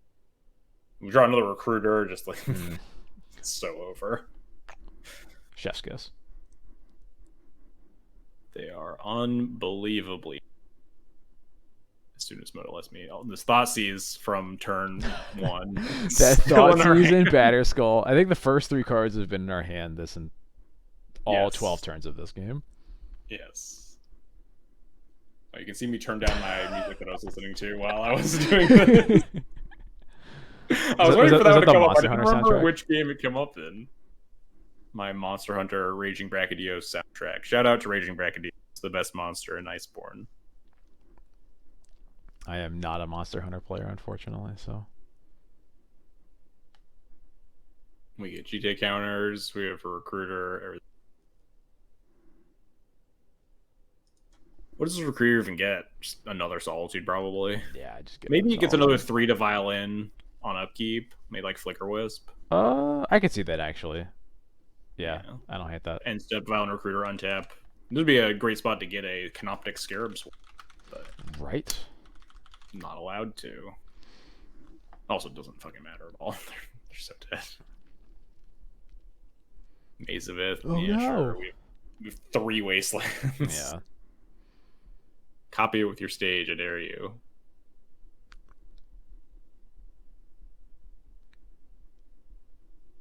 Yeah, I think Recruiter for Flicker Wisp, Flicker Recruiter, go get Salt. Probably the play. See if I do that. We'll see if I'm right. Oh no, they just give up. Fair. I always laugh sometimes at the things that cause people to scoop. Yeah, because it's like at that point I feel like they were sunk cost fallacying into like just seeing what would happen because they were dead like so long ago. All right, so we're 3-1.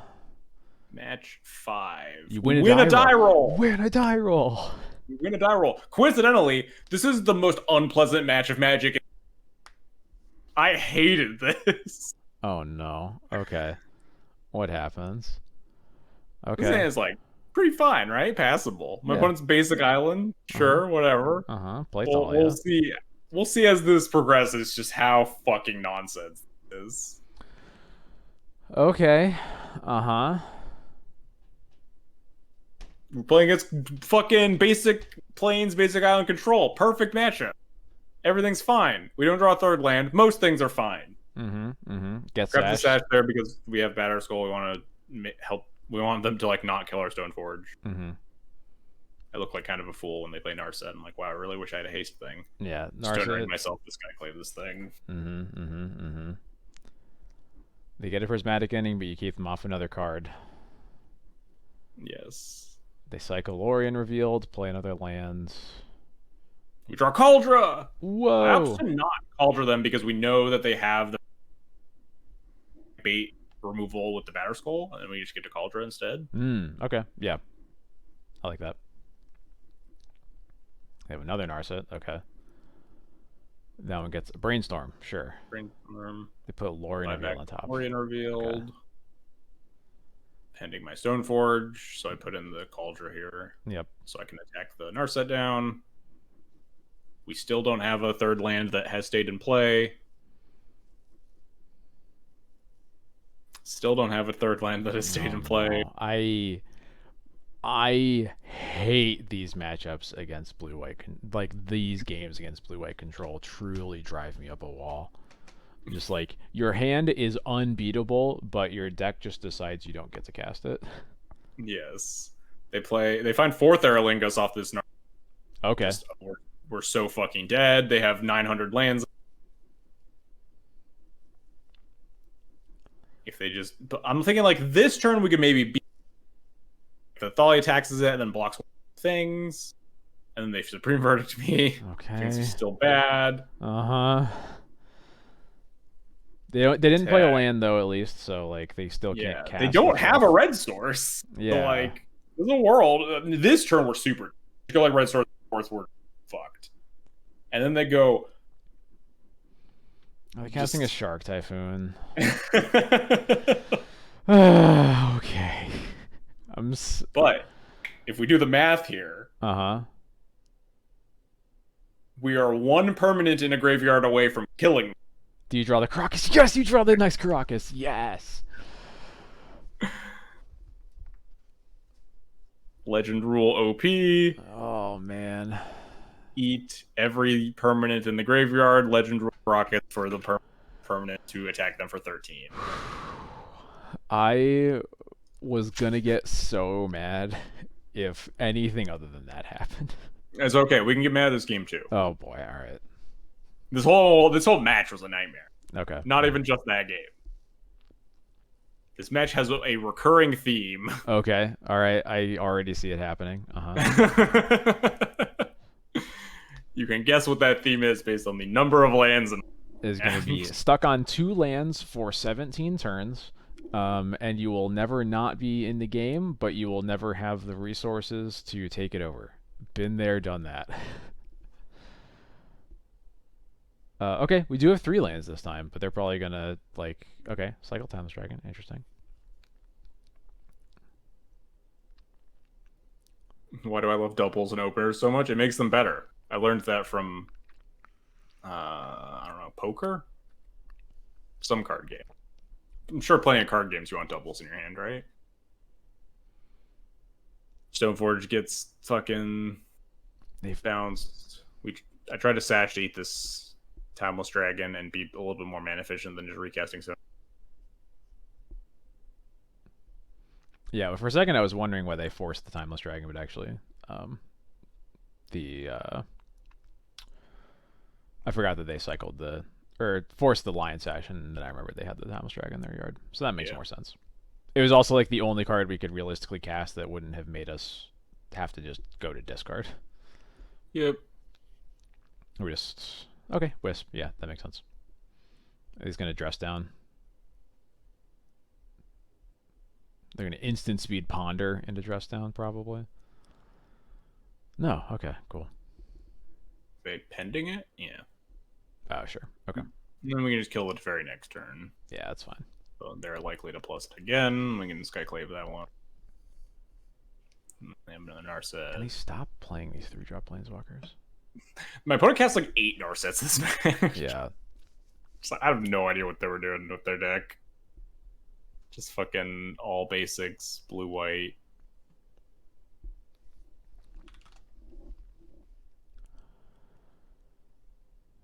What I don't even know what they cast here. Is this fourth? It looked for a second they were trying to cast a Lorien Revealed, maybe? Could also be 4th. This is 4th, yeah. Nah, this looks like 4th, yeah. We Okay. just fucking die, yes. Yeah. I have a million spells in my hand and couldn't cast any of them because it's turn 7. We have 3 lands in play. Yep. Cool, cool. Try to play for 1 turn. We have, if we draw like a land and we plus Stoneforge for Cauldra, Bowmaster to Fairy, like kill a thing, like block a 2/2 with the Bowmaster token, then kill it with the Cauldra Ping, and then they untap and then This 4th again. Yeah, okay. yeah, sure. Mystic Sanctuary 4th me again. Yeah, whatever. Turn 8, we have 3 lands in play. That one game was more exhausting than all of the other matches that we've seen so far. And then we have game 3. Oh boy. All right. Okay.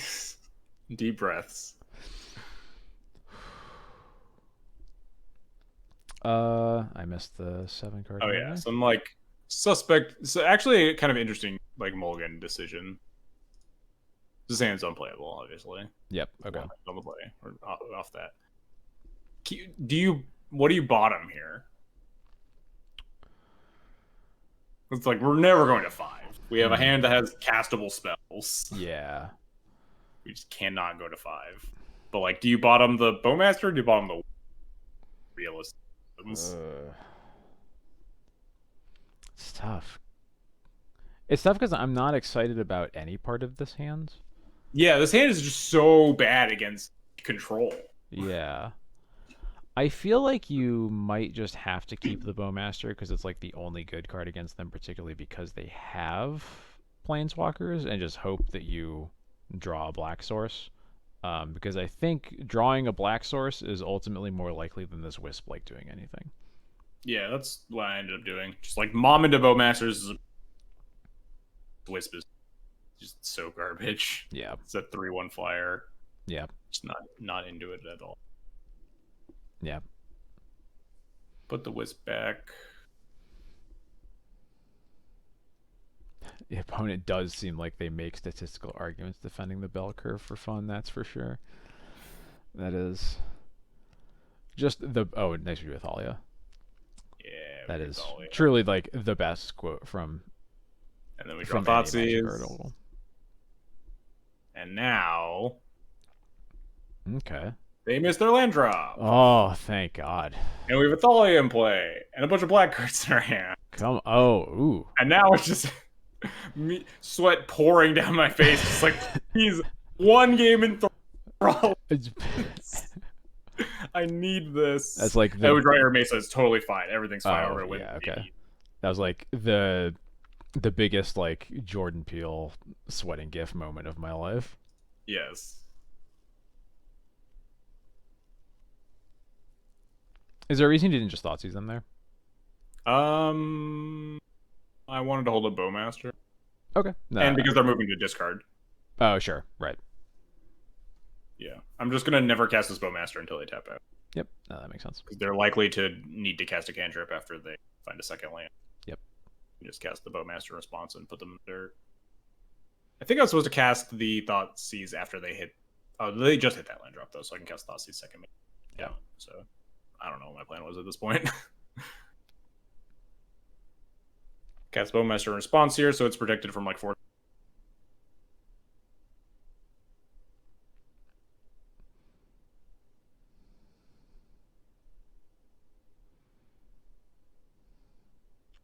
I wonder if you're supposed to Thoughtseize them after the Thalia is out of play, maybe? Oh, that was on end step.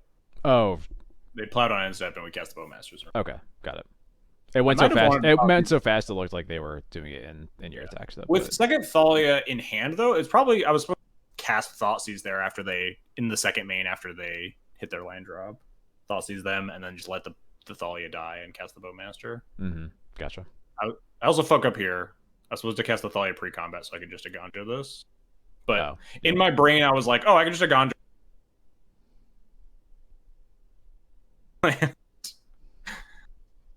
Briefly see their hand with the Thoughtseize instead. I saw the... Yeah, they have Island, Teferi, Brainstorm, Narset, Supreme Verdict. So I'm just gonna take the Supreme Verdict if they top deck. So if they top deck planes, we don't just die. Yep. And then they die. And they dress down into Brainstorm to try to find something. Just super. Well, thank God we got through that one. Yes, we managed to win despite the deck's best efforts. Well, this person's name is Tinker Deck, but thankfully Tinker is banned in this format, so... Thankfully, they cannot be on a Tinker Deck. I don't remember. This is the last match. This is around 6. Yeah. This hand looks pretty good. Yeah, hand's great. We lose the die roll again. Trop Ponder. What is Trop Ponder? I don't even remember what Trop Ponder means. I would assume it's 4-color, but 4-color... I played this match, and I don't remember. Yeah. But, I mean, Vial Resolving against a Trop... Just a bug scam. Oh, a bug scam, yeah. Yeah. Man, Vial Resolving against the deck is great. Yep. Our hand's great.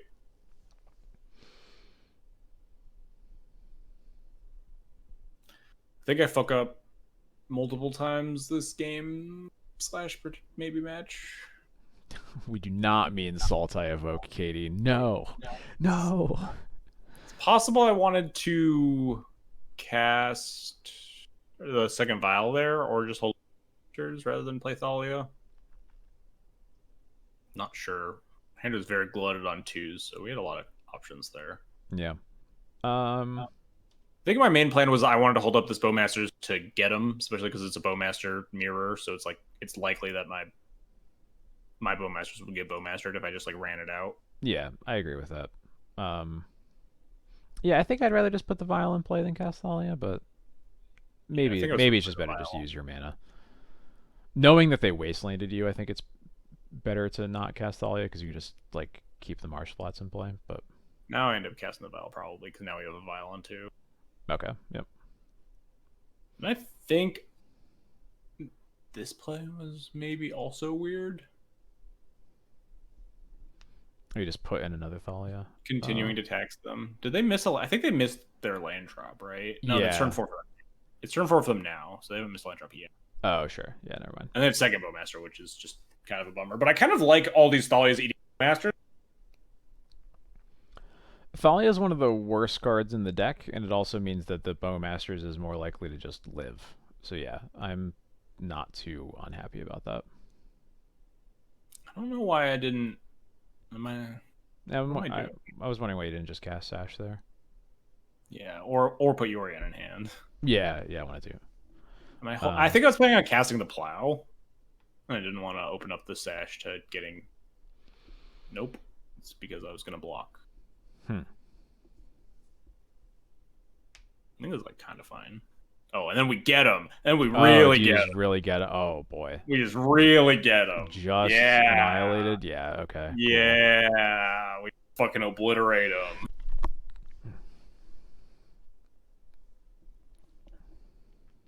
This was all a genius tact. And then They reanimated Bowmaster. Oh, sure.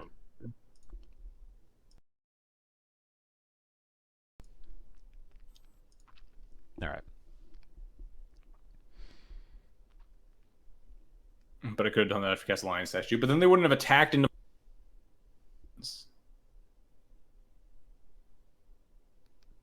We draw a third Aether Vial. Mm-hmm. It wouldn't be Vile if it didn't come in threes.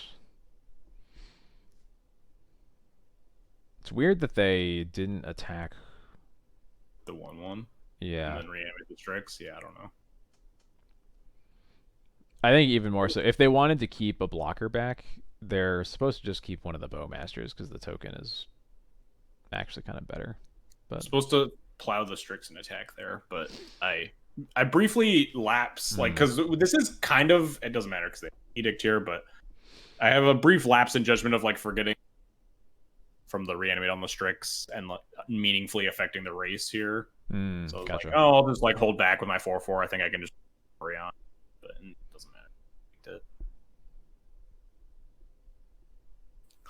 We just have 400 Aether Vials. We draw Flicker Wisp, which is great. Beautiful.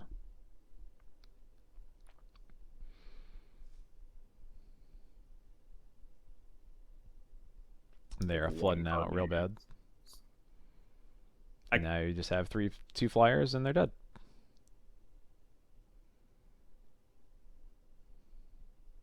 Yeah, Stifle. Yeah, I guess this deck does have Stifle in it, doesn't it? I didn't even know it had Stifle in it. Maybe it doesn't. I'm just not surprised, I guess. And then we draw Stoneforge. They're super dead. Yeah.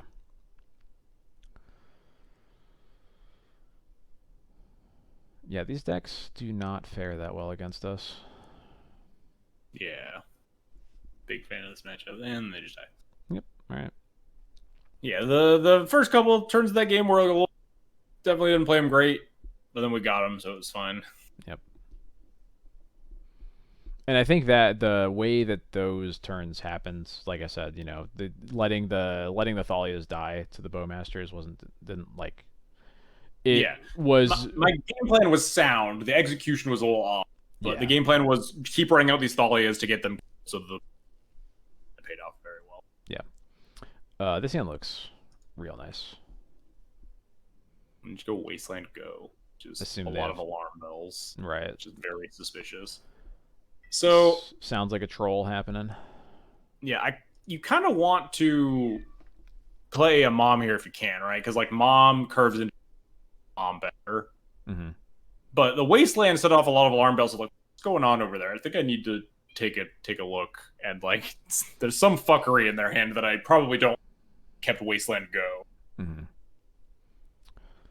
So I opted to Thoughtseize them this turn instead. I think I like that. It's awkward that like you annoyingly cut yourself off from double spelling like basically ever. Yeah, or like Getting this Wastelanding them plus Mom next turn or something Yeah. too. But I could have potentially fetched Scrubland off of the Arid Mesa just and cast my only black card, and then if they Wasteland, it's fine because we can fetch planes with the Prismatic Vista. But I kind of just wanted to play around the Wasteland by fetching planes and casting all my spells. Yeah, I could see that. Maybe you're just fine with them wastelanding you, especially because you have the 2 lands you need to cast like most of the rest of your hands. Yeah, it's a little weird though. I could definitely buy an argument. I wasn't sure what I should be. Something, and they didn't really have anything. This hand I have a very medium hand. This hand sucks.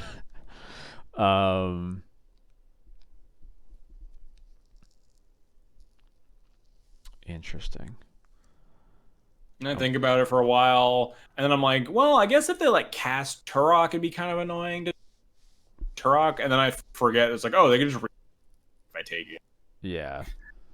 But I think thinking about that, I probably should have taken the Edict or the Bowman. Oh, I could also reanimate the Bowmasters. Take the Edict, maybe? Yeah, I think it's Edict or Reanimate, and since the Reanimate against this hand doesn't actually do literally anything, I guess maybe you take Reanimate because like the Edict is so easy to play through.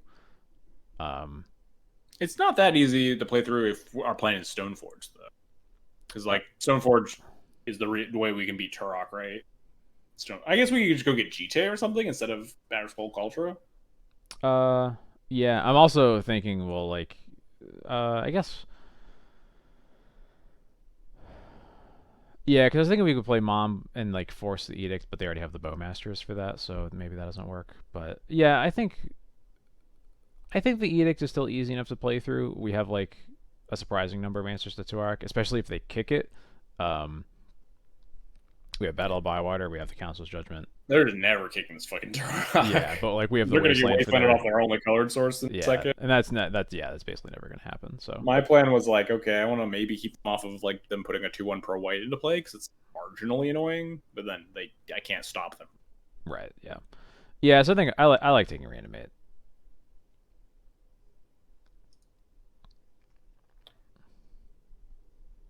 Take Turok and then they don't reanimate it. I'm like, okay, well, I'll Wasteland your only land. Cool. I assume they Bowmaster. Holding up they don't cast Bowmasters on end, and then I force them to cast Bowmasters on upkeep. I don't know what the plan was. Interesting. Draw land, unlucky. But now they've burned their Bowmasters, so we can play this Mother of Runes. And now this forces the Edict on the Mom if they want. Yeah. Otherwise, they have to like conserve it for trying to beat a Batterskull or whatever. And then they fetch not Black Source, so they can't cast any of the spells. Yeah. What? What's happening? I don't get it. Fetch Tropical Island. I thought maybe they had like Stifle, and then they don't Stifle the. And then I'm just deeply confused this whole time. I grabbed Cauldron because it's like they don't have a Black Source anymore. I don't care. I probably still should have grabbed GTA or something here because they could easily find a Black Source by the time. But like I'm just perplexed more than anything. Yeah. I also thought about maybe just casting Opposition Agent that Stoneforge plus Mom, turn off all their lands, drop all their fetches. This is round 6. Yes, this is round 6. Yes. And then I just decided to fucking kill him instead.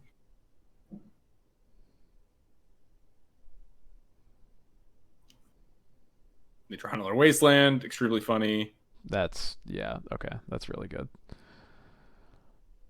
Now we have Opposition Agent. They're just getting beaten the fuck down. They double block this Stoneforge Mystic for reasons.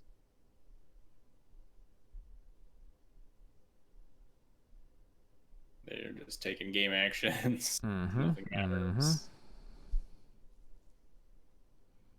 This forces a force on that. Yeah, okay. And they pitch Uro. Yep, that makes sense. Yeah. Cool, cool, cool. They don't cast the Edict here. They cast Cast Plague Plague Engineer. Engineer. Sure. You're a Okay. 7 life opponent. I don't know what your plan is. They're just dead. Skyclave attack for 6. If they can chump block Stoneforge to go to 2, put themselves dead to this Bowmaster in hand. Either way, they're just super fucking dead. Yeah. Cast Edict and still have 2 lethal threats in play. Yep. Yeah. All right. Easy. Very confusing game, but good matchup. Yeah. All right, now we get to the good stuff. All right. Is this the last round before top 8? Yes, this is the win and in. I'm X-1. My opponent. If we lose, we are likely not getting into top 8. Ancient Tomb. Sphere of Resistance. Okay. Immediate monkey brain goes Ancient Tomb plus Sphere of Resistance. If I wasteland them, they can't cast spell. And then 1 second afterwards, I'm like, wait a minute. Wait, I can't cast spells. How am I going to beat this Urza Saga? If only I had a wasteland. Let me draw Violet again. There. They have a Reclaimer in the deck, which is a little odd. That is strange. That's usually in Ollie's lists. Doesn't seem very good to me, but...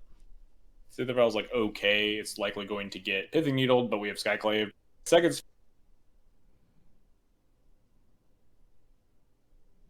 But at least we can get our 1/1 in play. Mm-hmm. They make a 3/3, that'll become a 4/4 probably. But it was really aggressive about that Sphere too. Yeah. Which I don't think is a great plan versus Death and Taxes.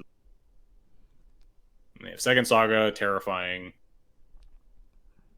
Do we draw land like a good player? Yeah, we do. Do just cast a Stoneforge here? Yeah, because we want to get Cauldron to stop dying to drugs. Yeah. Yep, makes sense. Yeah, their Pithing Needle's already down too, so Stoneforge. I guess we get the Cauldron before the irrelevant anyway, but very hard for them to answer the Cauldron, especially because Maze of Ith doesn't really stop a Cauldron from blocking. Yep. When they're on the beatdown plan. I make a maybe questionable chump block here. I decide that this mom is probably not going to do a lot this match, and I'd rather use it to gain 4 life, because we're going to be facing down 3 constructs. I'm like a little concerned about my life total, especially because Second Saga probably grabs Shadow Spear, like a tiny bit worried about that. I don't think it's a great block. I don't hate it. Specifically because it doesn't have colored mana in play to cast a removal spell. But I was just thinking what Luminal just said. It is worth noting that exact they're not attacking next turn. We're putting Cauldron into play. That's true, actually. So yeah, maybe never mind. But now we're at 5 lands too, so we just get Skyclave this Thing Needle. Skyclave the Needle. The spheres are blank for us. Yes. Unlock. Yeah, they're on 3 lands under their sphere. Like we have a Vial on 3. Yeah, good. Now we can whip a Construct. I'm a little bit worried about a late, but we do have Caracas too. So yep.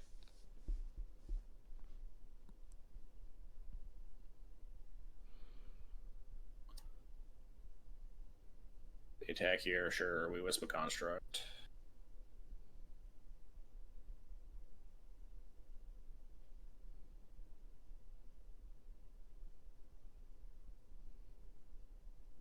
Then we can start getting much more aggressive here.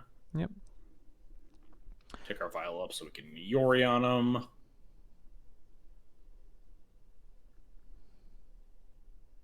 I think I end up cast here. Stoneforge probably. It's Corruption for a maze. Yep. Okay. Deal.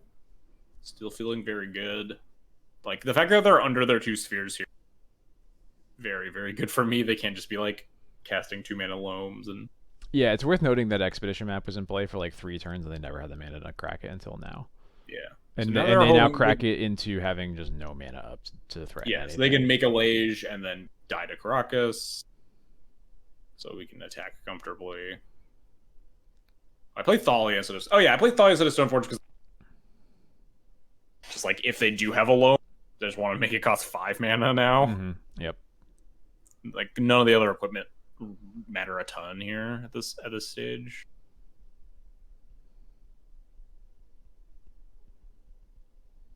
They draw a Wasteland, which is like pretty good, but I don't think it's good enough. We get to second main, cast a Bowmaster, and Yori on our board. Wasteland response, sure. But we get to just wrath them completely. Yep. Yeah, this is pretty good. Yeah.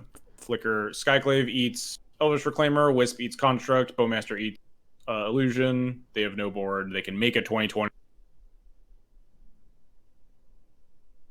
through 2020 plus Mace of Ith. Yep. Plus Caracas. Yeah, and they just concede to that. Got him. Yeah, this is a very good showcase of the matchups. Since that was not a good Sphere matchup. Yes, that's for sure. Opponent has boarded to 61 cards. I am concerned how quick this video is. I'm a little bit worried. It's because we win, obviously. It's so easy. All right, well, we waste on the Saga. What could go wrong? Like,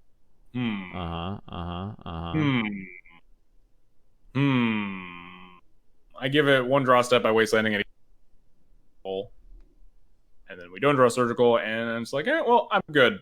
We're dead. Okay. Nothing to see there at all. I would have played more of it, but I respect it. I'm not saying there would have been a shot at all. We were stone dead. I think they also mill a second Saga with the, which is completely unwinnable game. Okay, the second Saga. Okay, sure. I would probably scoop at that one.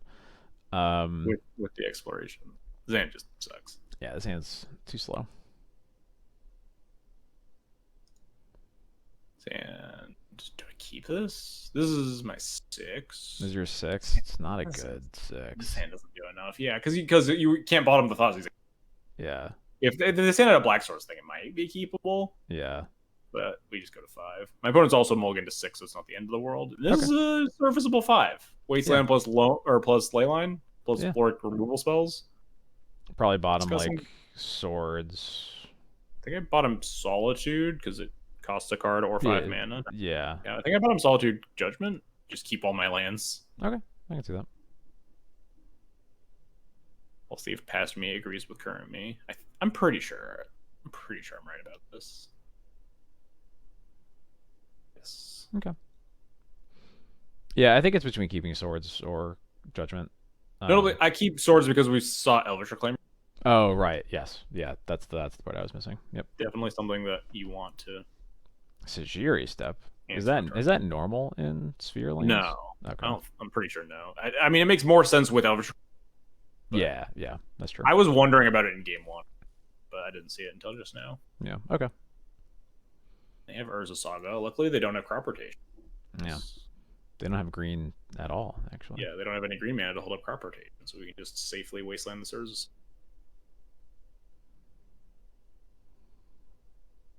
Aggressively fetch the Thin, because draw a bunch of lands.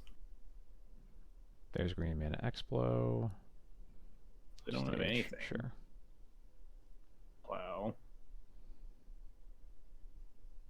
Second exploration, nothing. They have 1 card in hand. So, all right, feeling okay. Mm-hmm. This could be worse. Definitely could be worse. We have Caracas, so we can't get punked. They only have like 3 sagas left. They switch their stage to Caracas, so they can bounce my Yorion probably. We have enough removal and also like the ability to Yorion Solitude, so on a clock. Yep, that makes sense. The old turn 7 Aether Vial. Yep, Vial rears its ugly head.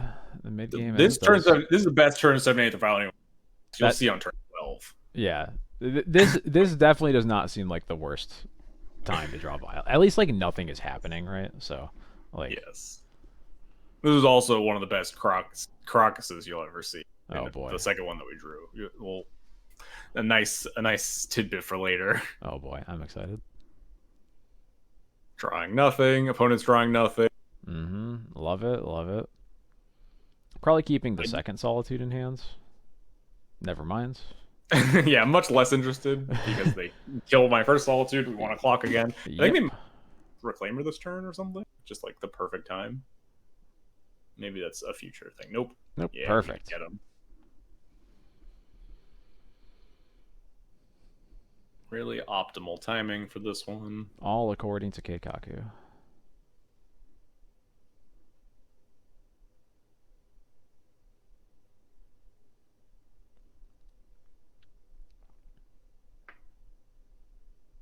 Draw more lands. Everything's fine. That's fine. No top deck Cauldron. Not worried. Yeah. Oh, wait. Only. That'd be a good one to top deck. Opponent's not doing anything, which probably means their hand's like fucking low.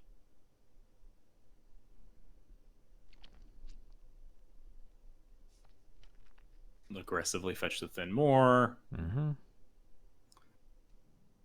Draw this very helpful surgical extraction. Yep. Not doing much here, but eventually it might matter. Endurance. Then we have the swords for that, so that's okay. Yep. Everything's fine. And then next turn we'll have the Yorion up to protect the Solitudes.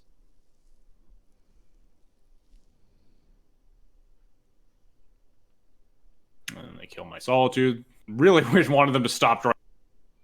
Yeah, that's three of their 4 plows. That's annoying. Yeah. Notably, our Yorion is also not a clock because they can Crocus it with their Stage Crocus. Yeah. They draw Urza's Draw Saga. Gross. Sweating profusely. Yep. We're so close to the finish line. Game. Come on. Just need to draw anything.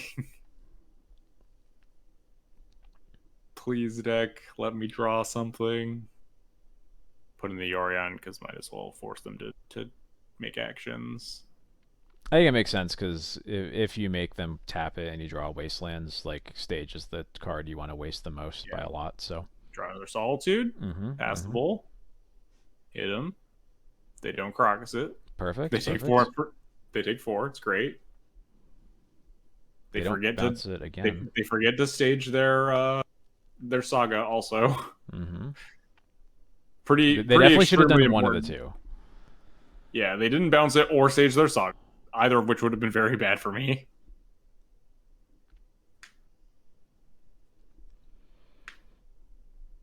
I keep the Solitude because now we have things to kill.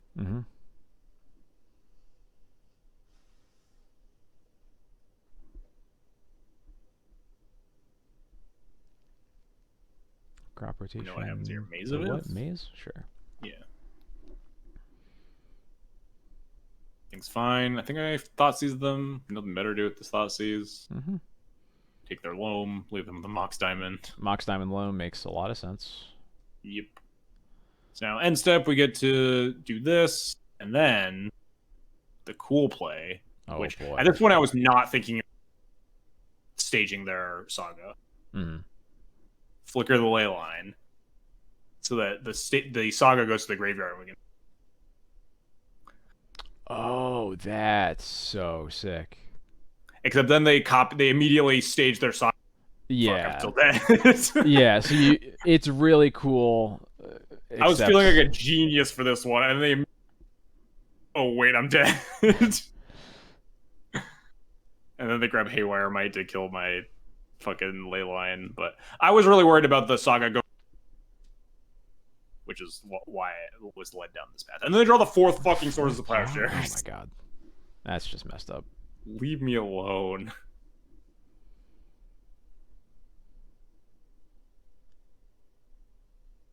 Can safely attack.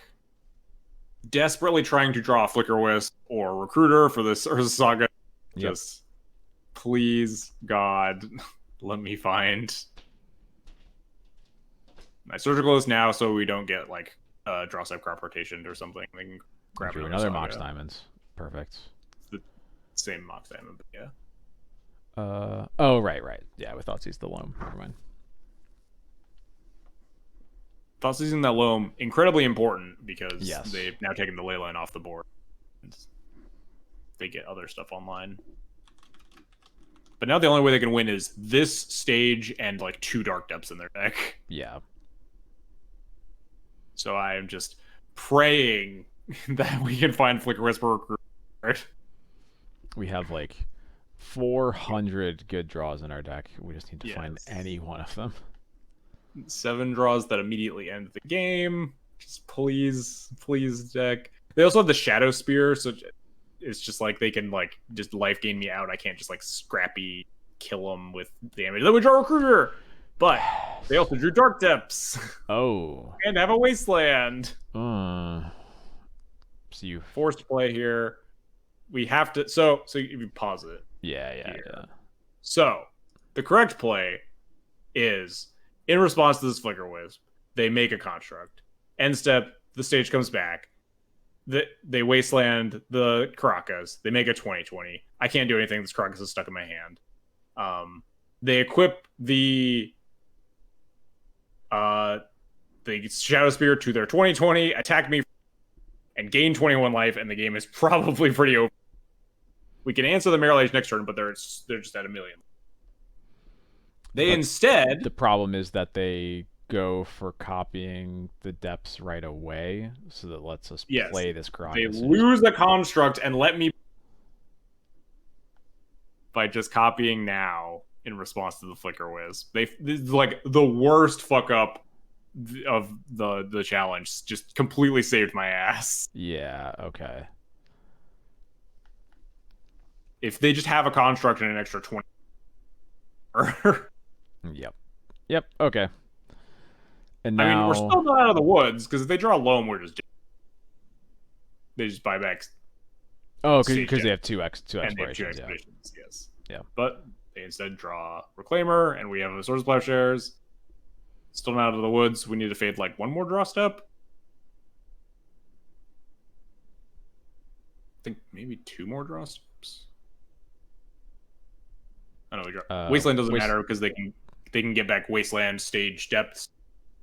Oh, sure. It doesn't matter because we can Wasteland the maze and attack. I sit there and think about it for a while because it could potentially break up Mirror Age, but it can't be buy back Wastelands plus stage plus depths and then make the 20/20. But yeah, it doesn't matter because they missed for a couple turns that we lived. But by God, we were so dead if didn't fuck up the Thespian stage line there. Holy shit! Because once they've gained 21 life, like, and they just would have a construct to play that whole time.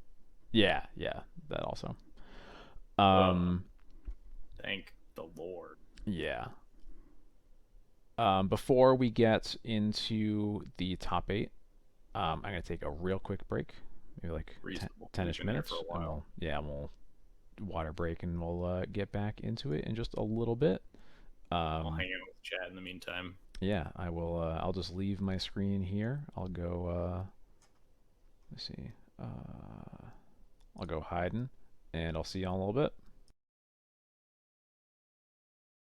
All right, chat. Hostile takeover of Ekloth stream. What are we doing? Which emote are we spamming, chat?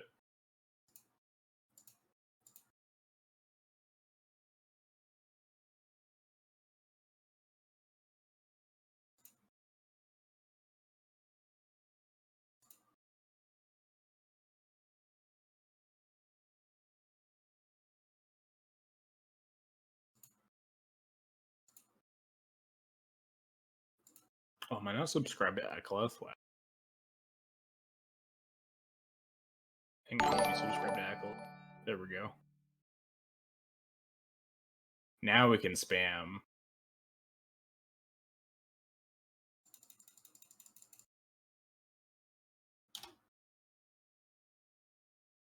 What are Ekloth emotes? Hype, Ringo, Jax. These are cute emotes. He's got some good ones. Oh man, the green white Sphere Lands match took so much out of me. I was so scared I was going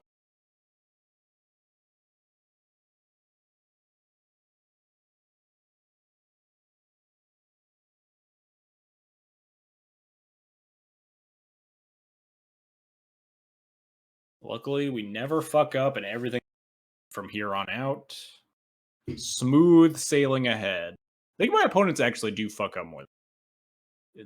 Oh, that's not true. We haven't gotten to the shadow match yet.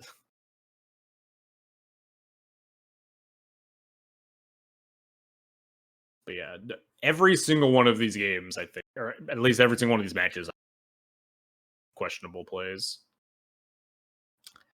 Magic is hard, y'all. I don't know if you guys knew that.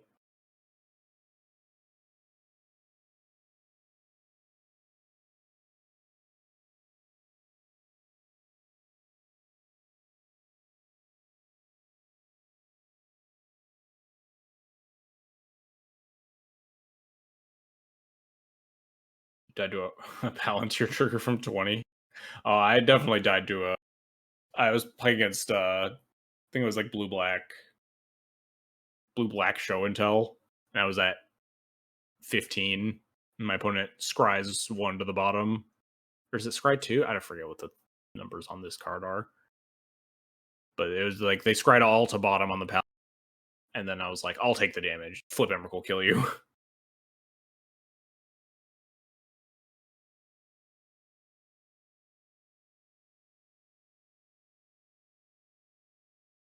Cutting out? No. I cannot change it. I have no idea. I have no idea how to fix that. Get closer to the mic, see if it's fucking up on my end rather than Akleth's end, but God knows.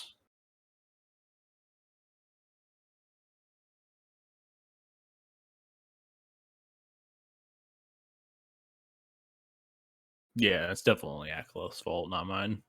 My setup is perfect. I've never had any technical issues.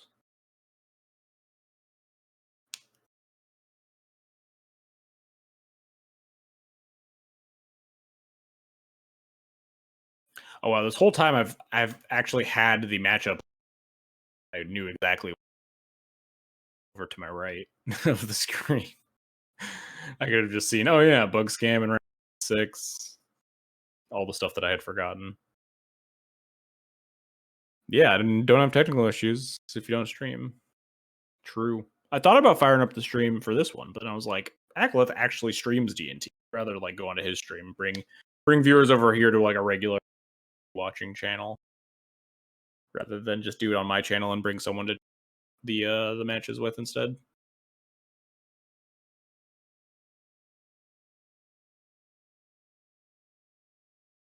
I enjoy these like matchup analysis streams, so it's always nice. It's a good thing that I don't think enough Moto players do. If you want to get better, you like rewatch your own matches a lot. I definitely don't rewatch my matches enough. But just like we've been pointed out so many things that I've fucked up and like played tighter here and there. It's easy to miss that stuff. Like it's easy, especially like after 7 rounds of Magic. Definitely not blaming my opponent. It's like you're tired, you don't always play optimally, but like you maybe never see that if you're just like, ah, fuck, he got me, I'm dead, I lost my winning in, tragic. But if you go back and like watch your match, oh wow, I could have definitely won the game if I like made a construct and then end step made the Marilage and wastelanded the Caracas then.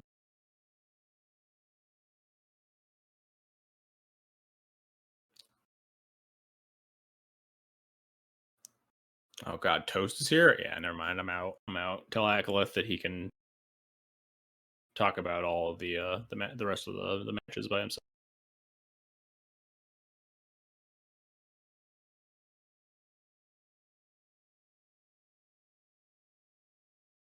Yeah, the best way to improve in paper is to review your matches online.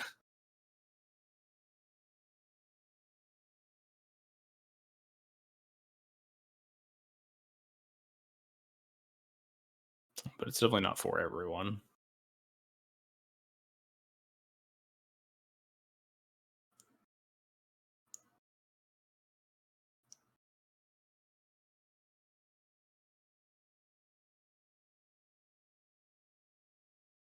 You just put a D20 on the table and tick it up every time Interesting way to go about it.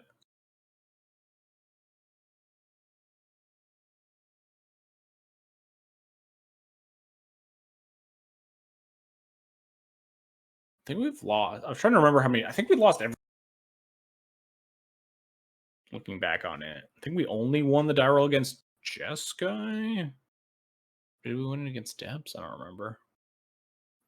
I stopped keeping count. We definitely lost like 5 or 6 die rolls so far, though. Do I know that it's really hard when you're a toddler and you're getting more? Probably knew that when I was a toddler, but I don't remember.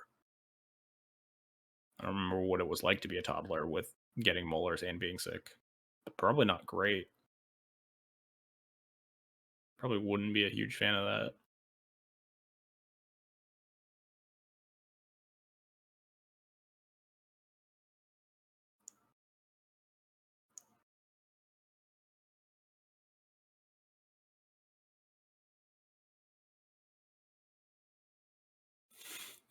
Toast.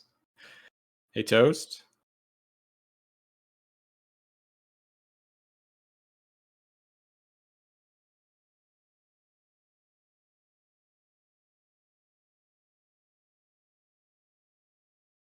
Yeah, Toast could probably do it as a one-person job.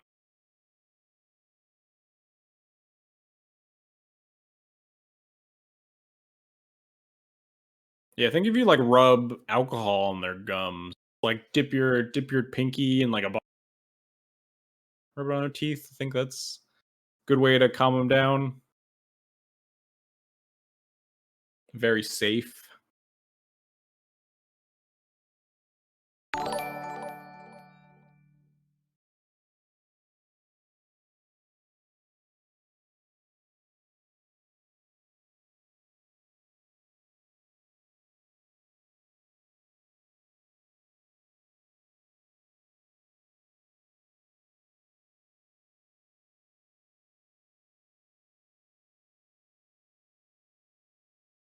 Yeah, I suppose that's fair. You do have to get the drug in the mouth. I don't have a lot of experience dealing with babies. That's the part that's missing from. So you gotta trick them. You gotta put something on with the alcohol that they want to put in their mouth.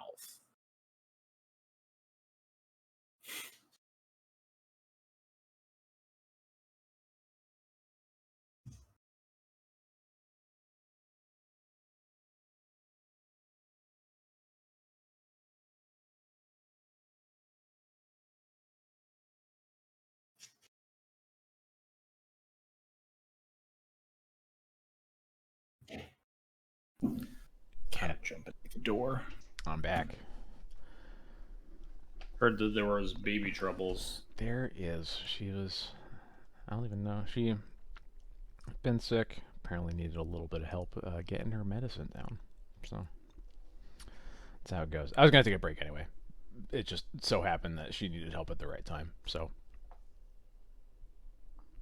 Yeah, apparently my audio is cutting out a little bit, according to chat. that's I don't know if weird. that's something that's fixable or if it's still happening. It sounds fine for me. I'm not sure what I would do to fix it. Let's put it that way. That's fair. I respect that. Yeah.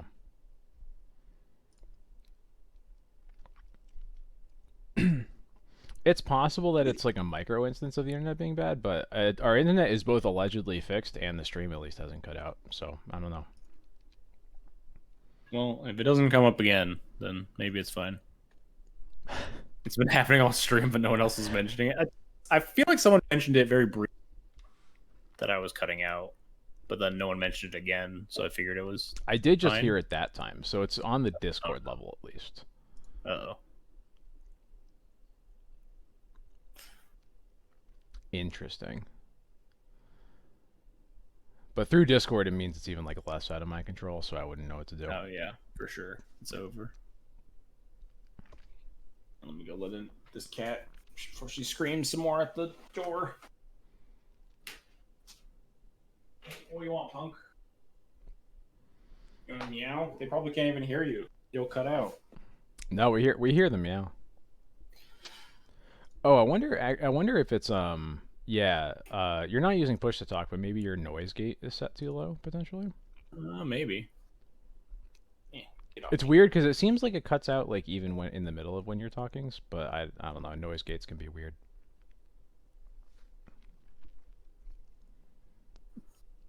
Cat never cuts out. Just me. All right. Yeah, I'll have dog the rest of the top 8 here.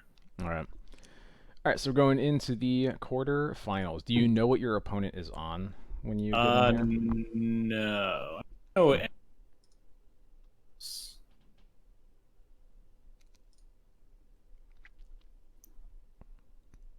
But we won a die roll. I think the second one today. Yeah, at least the second. That was a no lander that we saw for a second there, right? I think so. Yeah. Yes. Yeah, Completely no lander. unplayable. And Into pretty good. perfectly reasonable. Yep. 3 lands, file 2 creatures, passable. Is there a reason that you fetch here instead of just playing planes? I don't want to draw more. Oh, sure. Yeah. Okay. Most of my fetch decisions are based on wasteland or whether or not I want to draw more lands. Gotcha. Fetch for Delta, so we're playing a Death Shadow of some sort, almost certainly. Yes, they fetch Water Grave Thoughtseize. All right. Hand doesn't do much now, but, you know, mulls to 6 don't do great against Thoughtseize. That's just how it goes. Yeah. At least this mom's getting into play. Yeah, specifically wastelanding there because A, also B, protects the mom from Bowmaster. Yep. Yeah, I was having that exact thought. Have Vial, so your mana isn't as important, and yeah, that's definitely a good specific touch point of keeping them off of the most likely removal spell for them to have. And we draw more lands. Everything's going great. They get Troll. Hopefully they don't reanimate it, because that would be really stinky. Yeah, pretty bad for me. Yeah, okay. Of course they do. Unlucky. Nice thoughts. Nice Thoughtseize. They're at least Also nice, 6. nice sequencing. Just like if I had a plow in hand, Yeah, would right. have loved to cast it on the troll. Draw technically a spell, not exactly the most exciting one. Also, notably, I stopped fetching him because I died to 3 troll hits. Yep. If I can help it, obviously, if I need to use that fetch, but if I can not, then it gives me more draw steps towards a plow, assault, troll. Yep, makes sense.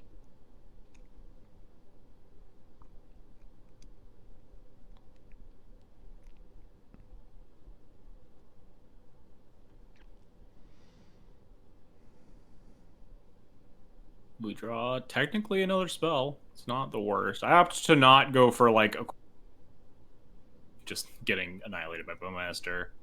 Yeah, I agree with that. And then they definitely have the Bowmaster, so Wasteland's a little smelly, but it's okay. second Bowmaster. Not very good. We're at 6. We can't draw. We can draw like Plow. That's it, I think. Plow Solitude. Solitude doesn't. Yeah, I guess it works because we can add underhand. Yeah, I fetch here specifically because now we're at 6 life, so we are dead to troll regardless, and we need to draw specifically Plow Solitude. Yep. Or Recruiter. I have Recruiter for Solitude on the. But then we're just dead instead. Wait, do you need Plow Solitude? Doesn't just Solitude work? Plow or Solitude, I mean. Recruiter, Plow, or Solitude were the top decks. Yeah, got it. Okay, well. Yeah, got classic trolled. case of mulligan, Thoughtseize, don't draw anything. Yep.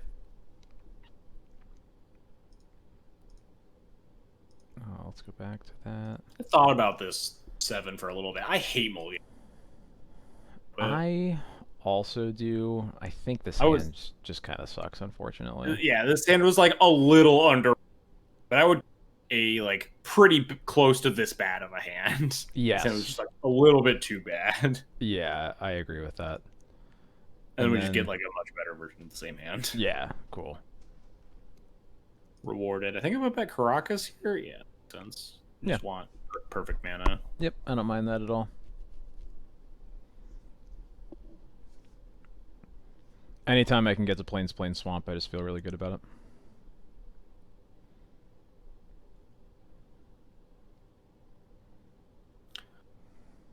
Reasonable Thoughtseize here. Mm-hmm. I think this is the first Battle of Bywater we've drawn in the challenge. It is. Oh, let's go back to... Battle of Bywater really does not show up reasonably for this challenge. Mm-hmm. What do I take? Just take the Brainstorm, right? Their hand's just bad. Yeah. I think it's either Brainstorm or Murktide, but like the Brainstorm is gonna represent, and honestly, the Brainstorm's gonna find them a threat almost certainly anyway. So Yes. I think I like just taking the Brainstorm because the Murktide isn't coming into play anytime soon. Unfortunately, they didn't get Thoughtseize. We didn't draw Bowmasters after they, but they do immediately draw Brainstorm after we Thoughtseize their Brainstorm. Yeah, of course. Thoughtseize bug only works one way. Yeah. Just the actual immediate.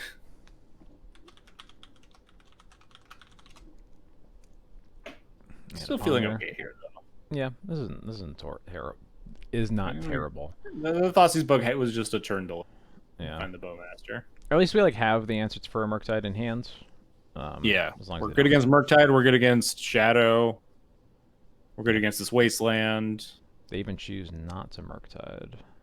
Yeah. I'm happy to just wait. They do know about our battle, I think, right? They thought seized us. Yeah. Oh yeah, they do. Yeah. They know about the Skyclave and the battle. Yeah. So if they Murktide, we can assume they either have a follow-up threat or they have a force for the battle or something like that. Yeah. I'm happy to just sit here and play land go. Yeah. Not putting Yorion in hand, just holding up this obvious. It's like pretty obvious because we're not putting the Yorion in our hand that we have both. There's only so much they can do to play around it. Maybe I shouldn't have played that Caracas out. Unclear. I might have wanted to like save it to like cast Battle Up by Water through days. Mm-hmm. But then, yeah, I think I would have into the Wastelands if we were using the mana right away. I think I would use it, but as is, yeah, I don't see much. So they cast a Murktide for mostly for over half hard cast. So that probably means they had. That's the second Murktide. Yeah. Yeah, I have to just plow it. Yeah. Draw file, which is pretty good considering we're just doing a lot of land go here. Mm-hmm. Draw second file, which is good given that we're doing a lot of land go. Always in multiples. I mean, I'll take it on this board state. Yeah. They just sorcery speed, reanimate 2/1/1s. Okay. Deeply confusing. Don't really understand it. Maybe they're just trying to like lose life for a Death Shadow. They pinged you though. Or oh sure, they lose 2 at least from the air. Yeah. No. I guess. Yeah. We draw Recruiter, which is just great. Yep. The file's on 2 now, so we can put Yorion in hand. Sometimes I will like try to play around discard spells versus Shadow when I'm like ticking up a file and I have Yorion, but like our full of good stuff already. So right. Yeah. They really fucked this shit up. They fucked this shit up so bad. Wait, what? So, okay, rewind here. Yeah, let's go back. Sorry, I got distracted. I forgot about this part. Okay. they royally fucked this. Okay. So Bowmaster responds to Ponder. Yep. Mm-hmm. They cannot respond to the activation resolve, but they try to. So they cast a Dress Down. But then they also, after the Dress Down resolves, attempts to. So they cast. Yeah, they just. Okay. Yeah. Okay.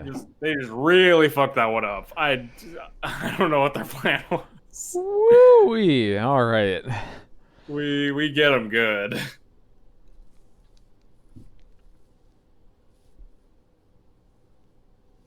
And now the game's just over. We have Val on 3 and a bunch of good cards. They have nothing.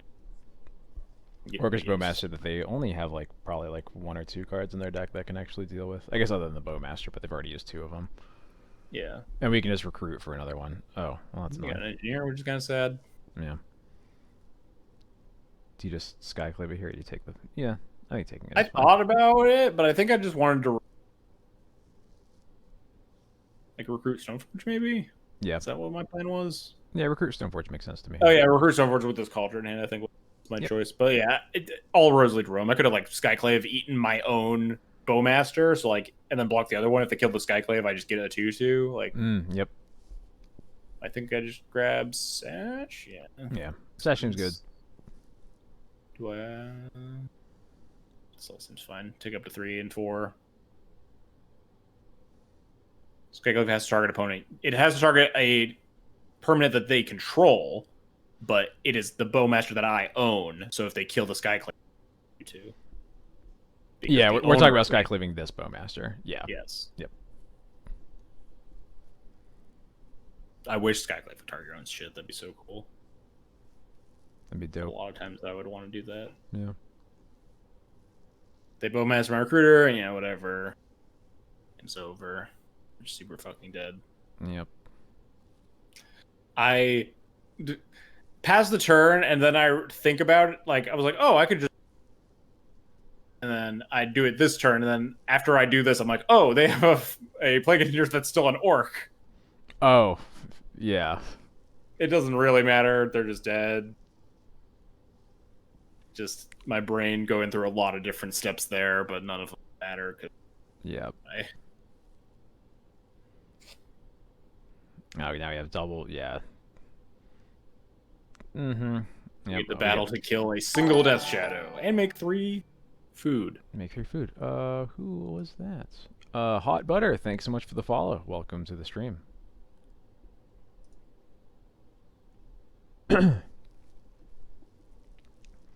Not much to be worried about here. It looks like this is finally maybe that second Murktide getting cast. Yep. Yeah. And they just get to wisp it. Yeah. I just start taking game actions. This is main 2, so we can like wisp the Bowmaster. They fatal push their own Bowmaster. We can then Yorion the wisp. Even if they kill the wisp in a response here, we just untap and then wisp the Murktide and attack them for lethal. It's just taking game actions. Whatever. We're up like 11 minutes on clock. Yeah. Oh yeah, I did. Yeah, I didn't even notice that. Worth noting that like over the course of this, I think I get Bowmastered like 8 or 9 times. Just like really reinforcing that like Bowmaster is not beating D&T. Yeah, right. It's just pings. My opponent played like 5 Bowmasters already. I mean, one of them was into their own dress down. Yeah. But, the other ones were like killing things. Yep. Taking a quick glance at this hand just because some didn't stay in here long. It's a 1-lander. It's a Wasteland. Has Cauldron. Totally unkeepable. And I hate mulliganing against Death Shadow so much, but obviously, terrible ones. And then this hand's also not great, but yeah, I like putting back the Sash. It's passable. Do I put back the Sash? Yeah, that makes sense. We're probably gonna be able to cast a Skyclave. If we're never able to cast. I have a little bit of a brain melt. I'm just like, all right, well, I really Troll Reanimated. So I think my logic is Wasteland this just to try to hold off on like mate. But that's probably not correct. Oh, okay, gotcha. You Wasteland there, yeah. But then I was just gonna Wasteland like reanimate it. They don't actual. Yeah. And then they just instantly have actual reanimate. But then we draw Plow like a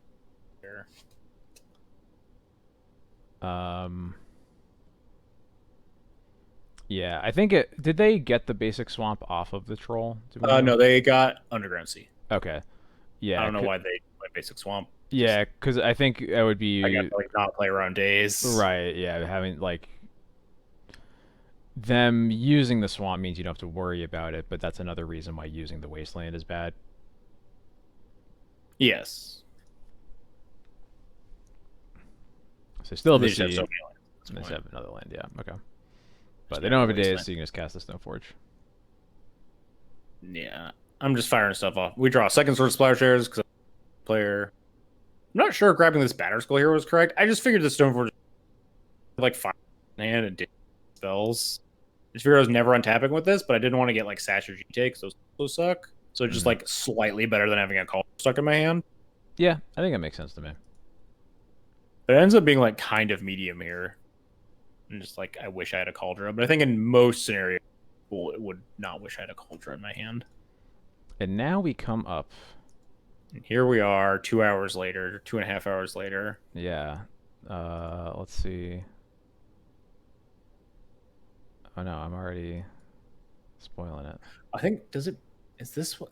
There's a moment where it does break. No, okay. All right.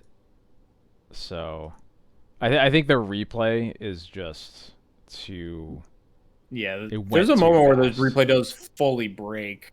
Yeah, At because some point. this Vista is already in play being cracked, but it's not showing the Bowmaster in your hands, so we can switch and I back don't crack. over. I have to crack the Vista before I tap the. Right. So like Totally this, fucking breaks. yeah. So like this is the same board state we were looking at earlier. I switched over to that view on stream. Yeah. We talked about how probably the best play here is to just put in the batter skull. Land go, plan to put in the batter skull. You can hold up the Bowmaster if you want to. It is tempting to try to use the Bowmaster to kill the Death Shadow because it's basically the only threat that you can really kill with a Bowmaster, realistically. The problem is they're probably holding up a Bowmaster with that 2 mana. And if they do that, then you're just kind of forced to use the swords to like kill the Bowmaster to make sure the Death Shadow still dies. And like at least the Death Shadow still dies, but you got rid of your best removal spell, which is kind of a big problem. So I wonder what happens here. And then I'm just super greedy and attempt to shoot this thing, and they respond with their own Bowmaster, targeting their own. Target themselves. Don't fuck this one up. If you're going to cast Plow here, otherwise, you're going to kill the target for your Bowmaster, and you're not going to get a 1/1. You cut out there. Fuck. If just repeat that last statement, I think. All right. So at this point, we're all in. But don't fuck this one up. Let the damage from their Bowmaster resolve. Don't just plow the Orcish Bowmaster in response to the trigger. Otherwise, you'll kill the Shadow before you resolves. Oh, yep. So you just let all the damage happen first. The Death Shadow is a 2/2 with 1 damage mark. You can plow the Bowmaster, and then the Death Shadow becomes a 1/1 with 1 damage marked on it, and then it dies. Yep, there we go. Which ends up working out okay, but like they could have like Murktide that I can't answer now. It'd only be like a 4. This is just not a good play. And then they just brainstorm into my Bowmaster. Okay, sure. Yeah, so like that's pretty much exactly what we said. Like it's the greedy line to go for. It can kind of work, but the fact that you have to spew your plow on a card you really don't. I think it's just such a greedy line. Better for me to, if my plan is to Bowmaster Death Shadow, I think is just to wait. Oh, you still have the screen up. Yeah, I just switched over. I realized. Yeah, sorry about that.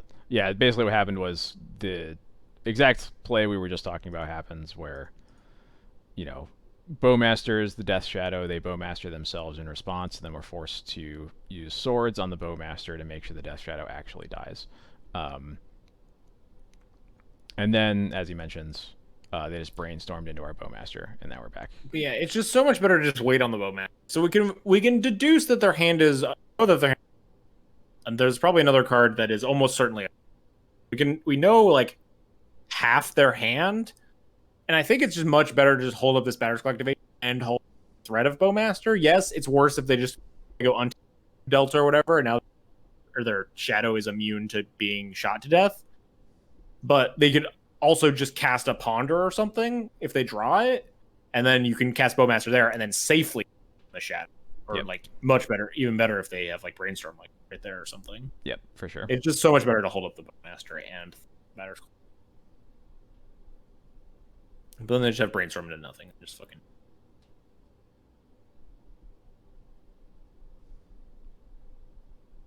Yep, chump block the 4/4. Sure, whatever. We have a Batter Skull. They chump blocked it with the wrong card, but that's okay.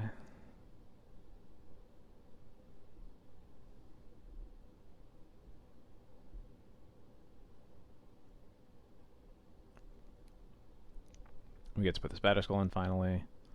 They're under a ton of pressure. Oh, and you just draw. Yeah, okay. Now the game's over. Easy. To answer your question, Hugo, at this point, I like to dance around this question a lot to be the person that says, yes, go buy the plateaus or the plans or whatever I'm doing on a regular basis. So oftentimes I will. I don't think the splashes are like that much better. I do think the black splash right now is the most a splash has ever been better than maybe ever. Not to say that mono white is bad. I think mono white is still serviceable. I just think you're probably doing yourself a disservice casting Orcish Bowmaster. Right? Yeah, I think Bowmaster is really good. I think really I'm saying this as someone who's like probably going to be playing Paper Legacy next week with mono white because I also don't own Scrublands. Um, I think the only thing that's really holding mono white back is another 2-drop that isn't an X1 that doesn't also suck. Yeah, I agree. I think that's literally all we need because that's what Bowmaster mostly gets you is a 2-drop that is good against the format that is okay against Bowmaster. Obviously, it can get Bowmastered itself, but the fact that you can just hold up your mana all the time into Bowmaster decks and like play this dance where you just like pass back and forth all the time, because your opponent can't really just spew it because you have a lot of X1s, but you're not really worried. You're the control deck in like all of those matchups anyway, so you just get to like play draw go against them. Having Bowmaster in your deck to allow yourself to keep doing that feels really good. The fact that you can't do that with mono white isn't a deal breaker. It's just that Spirit definitely feels pretty bad into the ping format as it is now. And I just don't know what you'd really replace it with. And that's my only problem with mono white. Yeah, we're holding on to 2013 Bears. We need to do a little bit better than Spirit of the Labyrinth. Yeah, we really do. Now we're in the semifinals. Yes. I forgot that was I forgot that was game. That was game 3. Yeah. So I looked at my opponent, and their last result was Mystic. Well, as far as I go, it was what? Sorry. Mystic Forge. Oh, blah. Fucking Turbo Forge, 8-key, Turbo Ring, whatever. And I'm like, oh well, I have turn 2 Thalia. Yeah, I'll take it. I'll take it. We'll take it. And then they play Ancient Tomb. I'm like, God damn it. Okay. Yep. Still showing Forge. Eventually. There we go. Ancient Tomb. And then they pitch Simeon Spirit Guide and cast a fucking Fable. I'm like, oh yes. They're dead. And they're not actually dead. This is like the optimal start against DNT for Moonstompy, but it's just like I'm so much more in this match than for sure. Unbelievable. Oh, especially this recruiter. You just get a recruiter for Stoneforge next turn. Hell yeah. Yeah. Everything's great. They pitched a Legion War Boss, huh? Oh, because I draw Thoughtseize. That's why I don't. Oh, sure. Okay. And also, we stop with his opening hand here. My opponent fucked up bad. Yeah. Or not this. Yeah. As soon as I Thoughtseize them here, they really screwed the pooch on this one. So in their hand, they have Fury, Red Card, and Caves of Chaos. No fucking clue why they didn't just Fury, Blood Moon, kill the Thalia, attack with the token, and have 4 mana and Caves of Chaos me into the dirt. No idea why that didn't happen. Yep. Just inexplicable. Yeah, because they just played Mountain and passed. Yeah, that's not right. Mountain go. That is not right.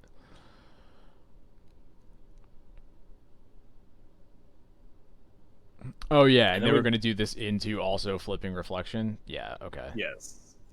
And now we instead just get to Thoughtseize the Caves of Chaos. They aren't blood. Oh, they're smashing? Are they smashing the Thalia here? No, they're just going to draw and cast a Transfer. What? What's happening? They are not making the right choices here. No, they're just dead. Yeah. Opponent has made decisions, yes. Opponent has gotten to the semifinals of the challenge.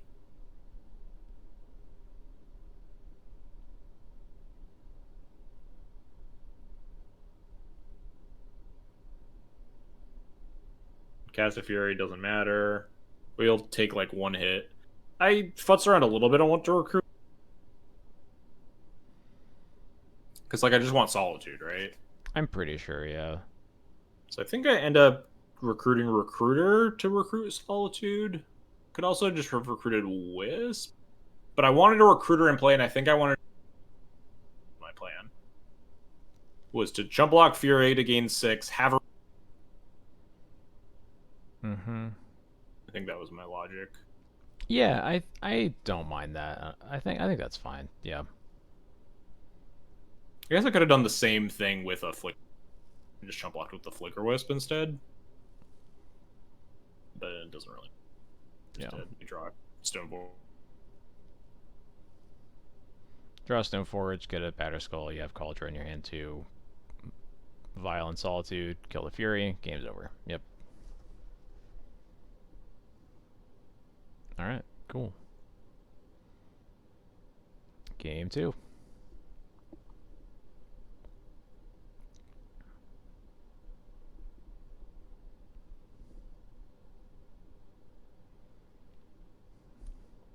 This one goes quickly. I hope that's a good thing, but we'll see.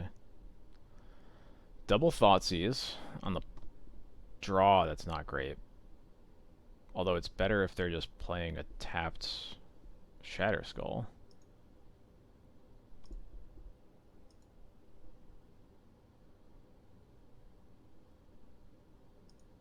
Oh, what was... I'll wait for it to come out. Oh, actually his internet died, so he'll be back in a minute. I'll go back to the start of this, and we'll wait for him to come back.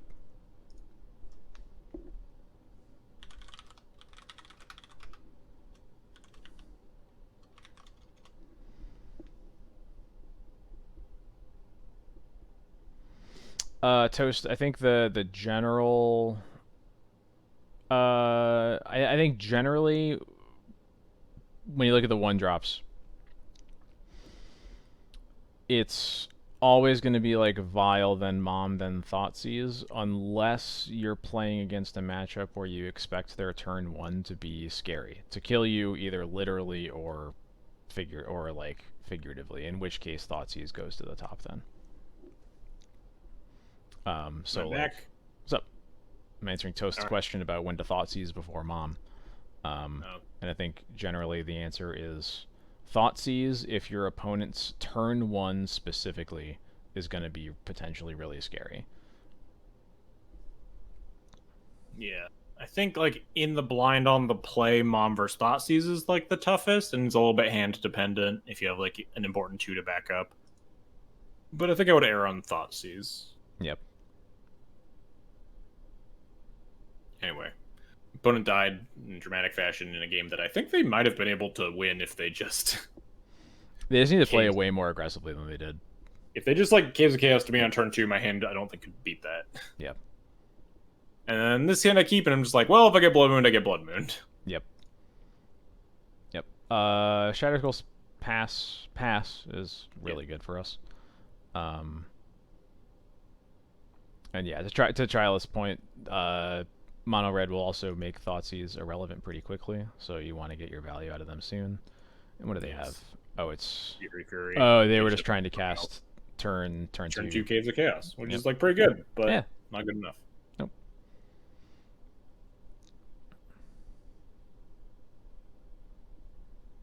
I was wondering if this game was ending quickly for a good or a bad reason. Because I get murdered or not? No, yeah, this hand just sucks. Yep. We just annihilate them. I opt to not cast the Mom here, I think, because I just don't want to, like, let them cast Fury on curve. It's just, like, not worth it. Yeah, that makes sense. If they want to pressure my life, we're at 14 from 2 Thoughtseize. It's, like, not the scariest thing, or it is not the safest thing in the world. Just cast Mom and then get Furied. Yep. So I just wait until we can just recruit her for Solitude instead. So, like, now if they cast Fury, we're fine. Yep, that makes sense to me. They just have a Turn Sphere instead that's in their deck for some reason. Yeah, okay. Do you just Wisp Recruiter here? Yeah. Yep, go get another Solitude, and then the game is over. We have 2 Solitudes in our hand versus Moonstompy. Yep. 2 Solitudes and 5 hands to cast them, or 5 lanes to cast them, so. Yes. It's possible I should have grabbed, like, Skyclave or Laron there, if they drew, like, Fable specifically, but... I think it's I fine. don't think I'm losing even if they draw those. Yeah. It's probably fine to grab second Solitude, because first Solitude has to kill his Fury, so like having a removal spell for the second Brit is probably more likely than them finding the Fable. That's my thought also, yeah. Like if they just drew Caves of Chaos or something there, then we really want a Solitude in hand. I guess Yeah, maybe Skyclave kind of bridges the gap then, but it's whatever, they're dead. Nice Blood Moon. We have 3 and it's over. Yep, cool. And now we go to the finals. Yes. This person I know is on depth. Sprouts. They're on depths, okay. It's a name I recognize, but I didn't know what they played. Yeah, Abzan depths player. Alright. And we lose the die roll. Of course. What a stinker for a 7. Not a good hand. This hand's much better. Well, not much better. Better enough. It is better. Probably bottom the Loran, yeah. I like removal in my opening hands versus depths, but we don't have it. But they don't have a turn 1, so everything's great. Perfect. Thoughtseize is kind of like removal. And you draw swords. I don't even know if Akalith can hear me. Oh, I see OBS Studio reconnection successful. Who's coming back? I'm coming back. All right. All right, everything's fine again. You can hear me? My Discord video is stuck. It appeared. Oh no, it just is bad quality, I think, because we're just paused. Yeah, everything's good. All right, cool. Yeah, I was able to hear you through all of that. Weird. I was able to hear you totally fine. I heard brief snippets of robot voice, and that's it. All right. Well, anyway. Yes, this is the greatest Thoughtseize of all time. Yeah. A little bit anticlimactic that I got broken up by that, but yes. Yeah. My opponent has kept turn 2 Grist and nothing else. Yep. It's funny because even against this, like, turn 2 Grist obviously can be really scary, but you even had the Skyclave to answer it if you didn't Thoughtseize. I mean, they have 2 Wastelands. They could have just, like, Grist Wastelanded me into That's true. Specifically because they have the Wasteland. Yeah, that's fair. Yes. But instead, we just fucking Thoughtseize them. I think when I think of turn 2 Grist, I'm just assuming that it's from, like, Newton Cradle Control and no Wastelands. Draw land. Usually. Land's great. Yep.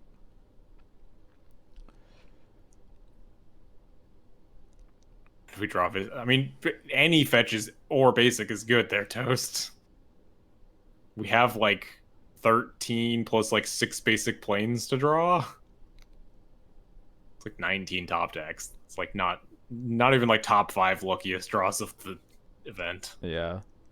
They drew Plow. Swords. Talk about lucky draws. Yeah, that's a lucky one. Come on. You would draw Cauldron 500%. Well, that's why you're there and I'm here in the finals of this challenge. You draw a Plow. It's not second land, but it's probably the next best thing. Yeah. Casajite, they copy our Swamp. So maybe they have a Bowmaster in play, potentially. Yeah, I think they're just like Black Splash. Gives it all the black. Draw Solitude, which is, you know, draw another Plow. Again, like, not drawing lands, but these are all very good draws. Yeah. Endurance is, like, a little annoying here, because it kind of makes us want to use a removal spell, but... I was kind of surprised they didn't Endurance themselves to put the Grist back in the deck. That's a good point, actually, yeah. I don't think they thought about it, because they immediately green sun for 3, too. I'm like, oh, thank God there's not Grist in their deck. Yeah. They just get a Knight here, yeah. Yeah, I hold off on plowing the Endurance because we could afford to wait a turn there. Yeah. But we do just draw the land, so we could have just Skyclaved the Grist anyway, and it would have been fine, but... We have a bunch of removal spells, so I just want to Skyclave to kill them. Yep, makes sense. Did they not attack with Endurance there? Yeah, I don't know. Yeah, whatever. I won't think too hard about it. Sash, just a white card to pair with these Solitudes. This was the game that I was thinking about when the last fucking match, when I was just like, oh, I grab Sash to pair with the Solitude, right? No. Gotcha. It's this game that I do the smart play. Also, I guess we already have the G10 in play and the Cauldron in hand, so Sash is like the very clear choice. Yep. I guess that's true. Yeah, Toast brings up the reason they don't attack. Well, okay, now I don't know. The reason to not attack with Endurance is that it wouldn't give us just free JT counters, but... Yeah, it's No, whatever. no, They're I'm dead not now. sure. Oh well. Hit him with the Cauldra. They don't have another plow.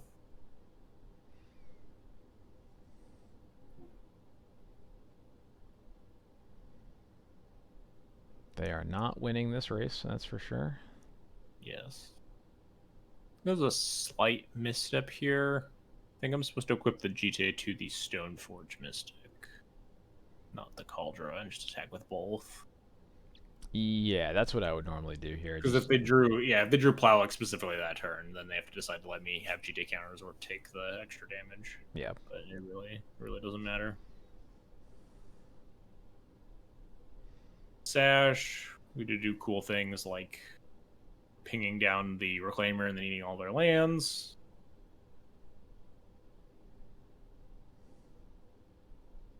They're also just unbelievably dead. Yep. We have 3 removal spells and a Caracas. This is not close to close. Yeah, they still have a dead Mox Diamond in hand from turn 1. Feeling good, up a game. In the finals. We have maybe the most suspect hand that I kept all day. Yeah, so this is a no-lander.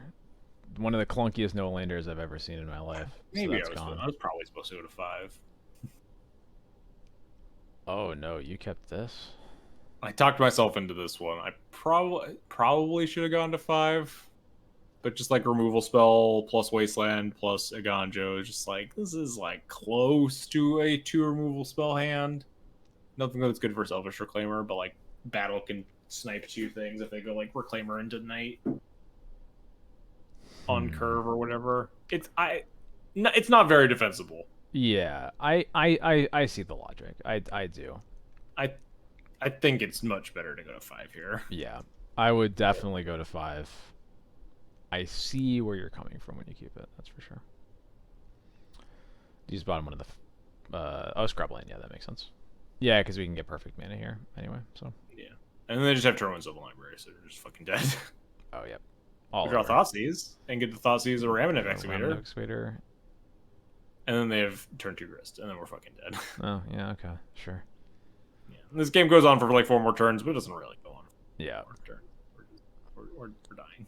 I think if you draw a Skyclave in the first or in the next 2 draw steps, it's like okay, but even then, like then the library. If they didn't have Sylvan Library into Grist specifically, yeah. I think my opponent has access to turn 2 Grist all 3 games this match.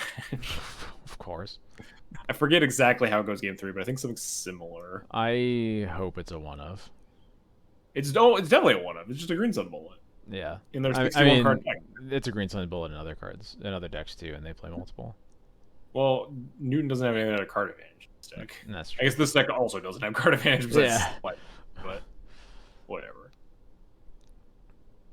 Yeah, this game's been over for 100 turns. This is the first time I get to cast Battle of Bywater and kill 2 creatures. Nice. Look at that. There you go. Look at that. Got 2 things. Scoreboard.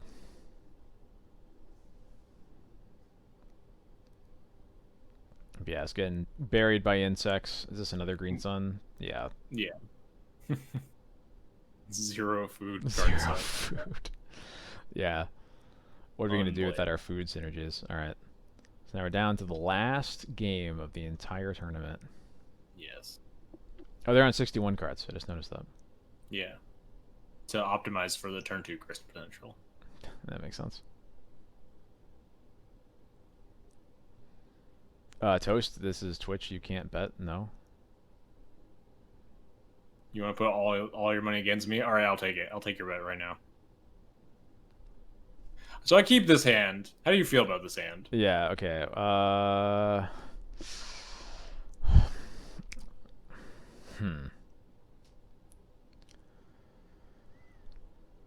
This is basically a 6. It's a 6 that I think I would only reluctantly keep, which is what makes me want to mull to an actual 6. It's another case of like I see why you kept it. I'm definitely closer to agreeing with you on this one than I Yeah, am this one on is the definitely previous one. much more defensible. I So think. I like this hand because it has 2 removal spells that recruit to the guard. Hmm. I'm just. I'm worried about like some combination of getting wastelanded and our third land not coming in time. Yeah. It's not as the wasteland isn't as scary when we're on the play this game, but yeah, I Yeah. think I think just needing to draw lands isn't like a nightmare scenario at no, least. it's not. I've kept plenty of hands like this. I think if our 2-drop was My like 2-drop is not being cast. This is a solitude pitch card. yeah, I think if our 2-drop was like actually a card, I would be more into it. I would be As actually is, less into this hand if it was like a Bowmaster instead of a Lion oh Sash. yeah, sorry. I guess probably it's like specifically Stoneforge, probably Yeah, realistically. that would be reasonable, Yeah, especially because they make this culture not suck, and then yeah, it would just go get a Sash. Yeah, it would just be way better if it was Stoneforge. yeah, yeah.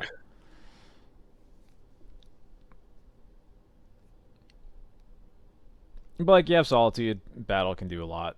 You have the Recruiter. I think it's okay. Yeah, and then Oh they just have boy. like the fucking nuts. What the fuck? Okay. Calm down. So I have to just.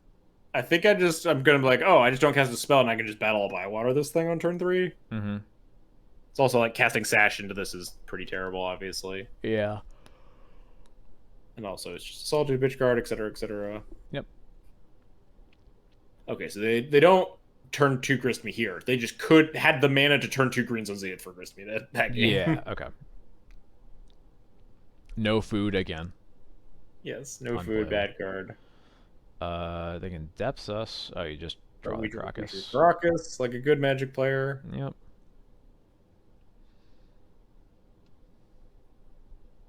We get to do some land go. We draw a Skyclave, pretty good one. I want a clock. We can finally cast our Lion Sash. Yep. Mm-hmm.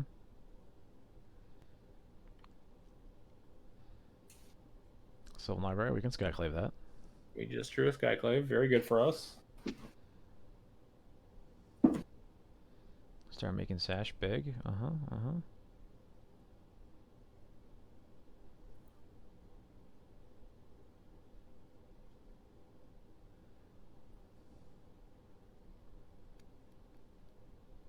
Plus Sash, sad. But it's fine. They have 1 card in hand. Feeling very good. We get to Skyclave this. We get Aether Vial online. We are treading water a little bit if they draw like a Wasteland or something. But that's fine. This is fine because we get to Solitude it. And we draw another Solitude. Yeah, okay. This game is Yes, looking real good. it's fine. Very tempting to like Yori on there, but don't do it. If the last card is Plow, you just get annihilated. Yep. I'd also much rather just have Solitude in play to Yorion later anyway. Yeah, that's fair.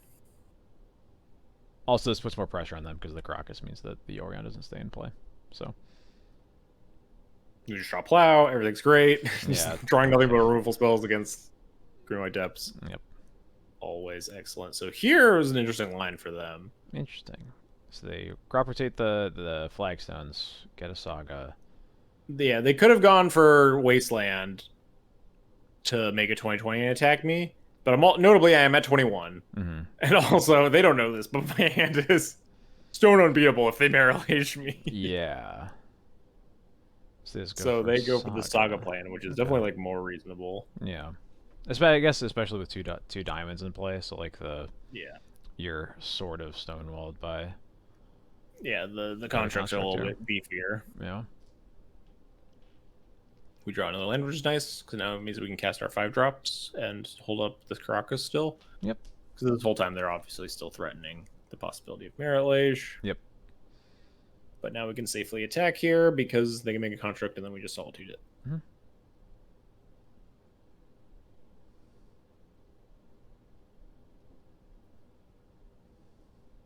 Is that what I do here? I think that's what I do here. It's what I would do. You know, it's not like the most exciting exchange, but it just makes sure that you still have the Maybe I pressure up. plow it here because they can't. No, I don't. Could like talk myself into plow plus Yori on that turn because they can't activate the Saga right now.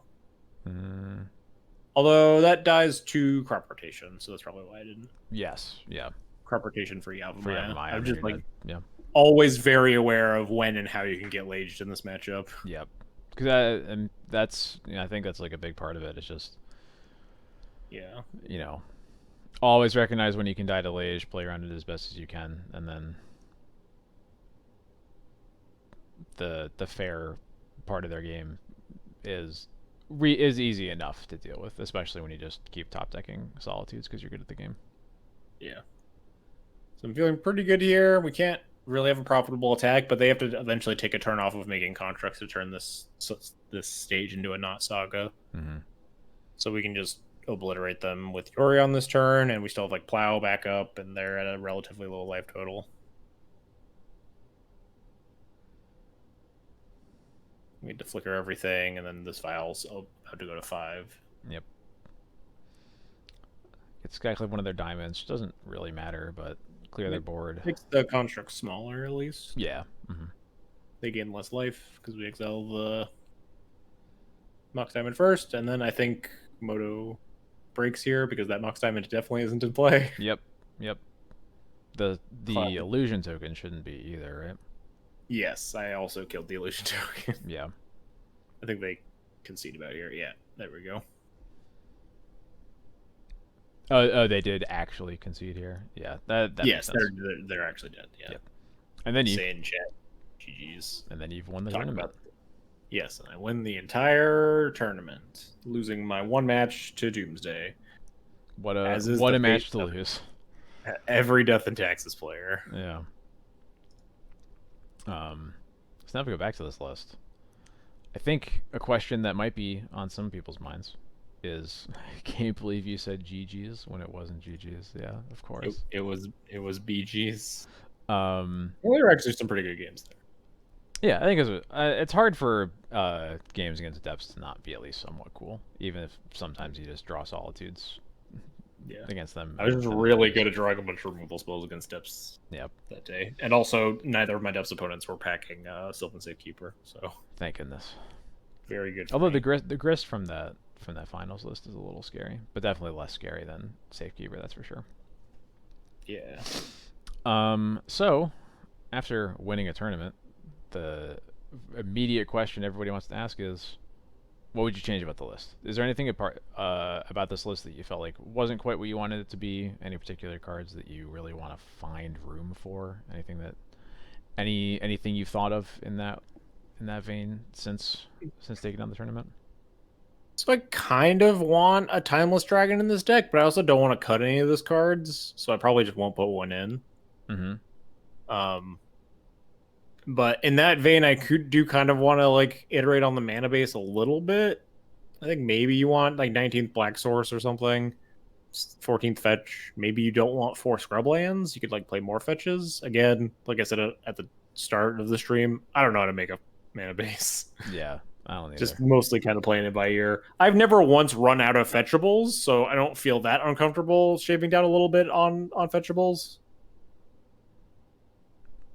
And then I definitely have more ideas for tweaking things in the sideboard. I think I maybe respected Storm a little bit too much. I don't think those decks are particularly good. I think our matchup is kind of bad, though. So, like, maybe have to respect them with stuff like Deafening Silence and Mindbreak Trap. That's the direction I've been taking so far. I don't know how scary they are, but at least when I was playing last week, it was like you mentioned, like very early on in the stream, like Creative Technique just got added to Moto 4 days before Mind's Desire got unprinted, and like people are gonna be trying to do some shit, and I think it just makes a lot of sense for us to be prepared,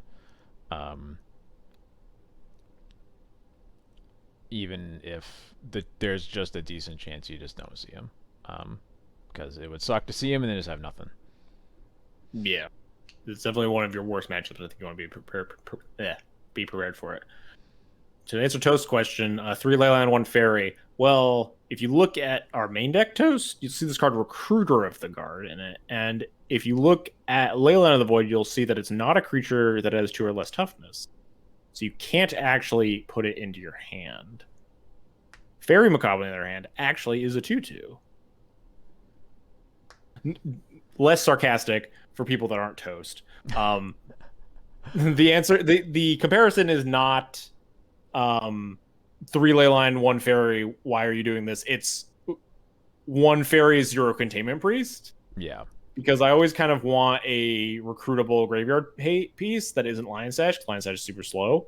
So if I don't have Containment Priest in my deck, I kind of want 1 Fairy Macabre. Yeah. But if I had the Containment Priest in, then I probably would cut the Fairy Macabre for a Surgical or a 4th Leyline. Yeah, I think that's pretty much exactly that. Opposition Agent tends to do a lot of what Containment Priest wants to do. Not everything, certainly. That's kind of the whole point. But like, it is certainly a lot better than Containment Priest against the Green Sun Zenith decks.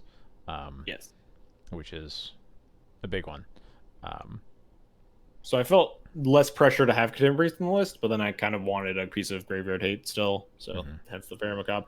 I have kind of thought about bringing back the Containment Priest. There's been a lot of stupid blue-black reanimate decks floating around lately, whether it's Shadow or like the Shadowless decks, just like the blue-black scam lists. I kind of want like a Containment Priest to be boarding in there. Yeah, I think we were talking about this either yesterday or the day before, that I've actually been thinking about trying to find room for a Rest in Peace for similar reasons. Yeah. Because like a lot of the Shadow lists, the way they're built, they like eat dirt to Rest in Peace even worse than like Blue Red Delver did. Yeah, which is like 4 Troll, 4 Murktide, 4 Reanimate. Yeah, they're so reliant on Reanimate producing a threat. And if you cast a Rest in Peace, a lot of them have like, it is like basically Death Shadow and Bowmaster, and that's it. And Bowmaster isn't a real threat, and Death Shadow is a real threat, but one that you have a lot of really good cards to deal with. So, also you can block Death Shadow, which you can't with like Delvers and stuff. So, yeah, you can definitely talk me into like putting Rest in Peace back in the deck, or fitting the Containment Priest back in. Yeah, I think the sideboard is going to get reworked a little bit for this Sunday for the showcase, and then I'll maybe think about the mana base and then kind of operate off vibes again. Yeah. Katie does have a good point that you can also violin Fairy Macabre, which is that's true. You can also just cast Fairy Macabre. We have black sources now. That's true. I don't think I've ever had a Fairy Macabre in play, but I don't know for sure. I have had a Fairy Macabre in play. I've never cast one. It is definitely way funnier to violin in, though. The best is obviously the classic reanimate opponent casts Exhume, and then you Fairy Macabre them in response, and then you just get a free 2/2. Yeah, I just never had that happen. I can't remember the last time a Reanimator player cast Exhume against me, so I just assume. I swear, it's like they cut. In the World of Solitude, especially, it's just like you casting Exhume for TNT, get back your Archon or whatever, and it's just like, okay, in response Solitude. Yeah, I just assume they literally don't have it in their deck. I can't remember the last time I've had it cast against me. Because I remember I used to like make lines thinking like, huh, this is going to be pretty good against Exhume. And then after like the 24th time I took that line and they didn't cast Exhume, I was like, all right, that card doesn't exist anymore. Whatever. More graveyard hate over second battle based on management. Say no, I would definitely be packing a lot. Like the thing I want to respect the most going into this weekend is Delver / Shadow / Scam, whatever. And I think one of the best cards in that matchup is probably Battle. The battles looked terrible for most of all of today, but I think I want to respect that matchup more than I want to respect graveyard stuff.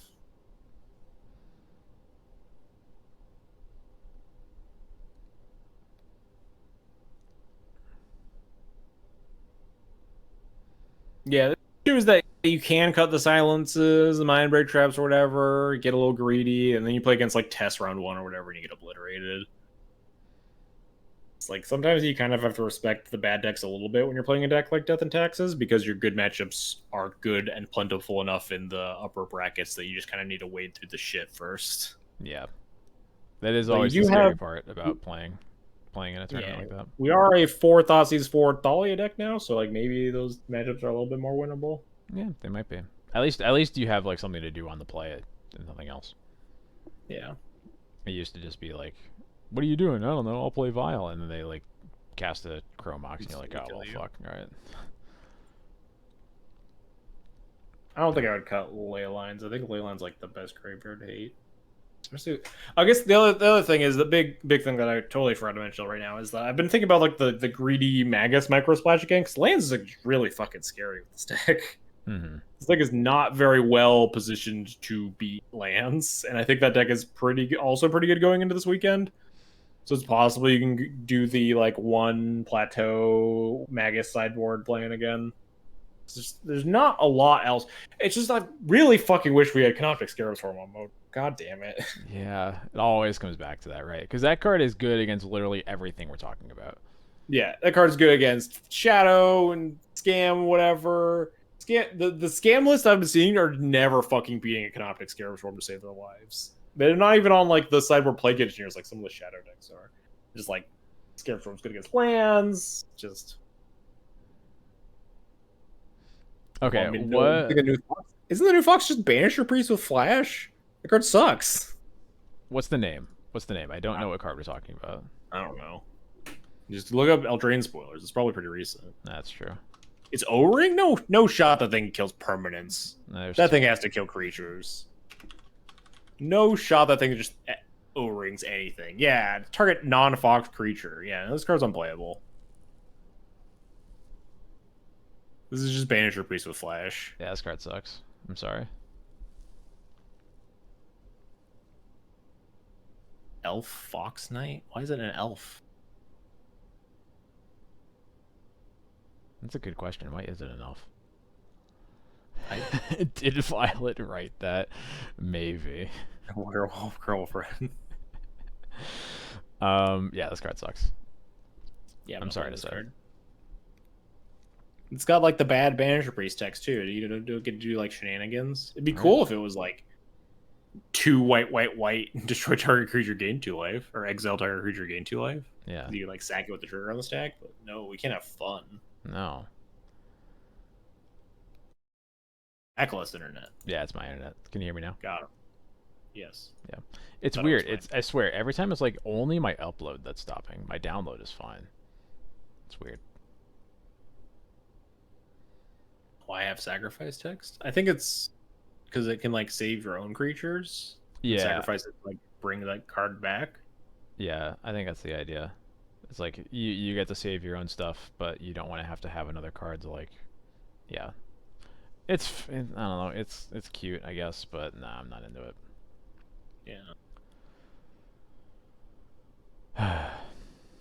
I totally understand to a certain extent why they went to this wording over the Fiend Hunter wording, or like the old wording, really, but it's so much worse. It's just every problem that those effects already had, but you can't even do cool stuff with it.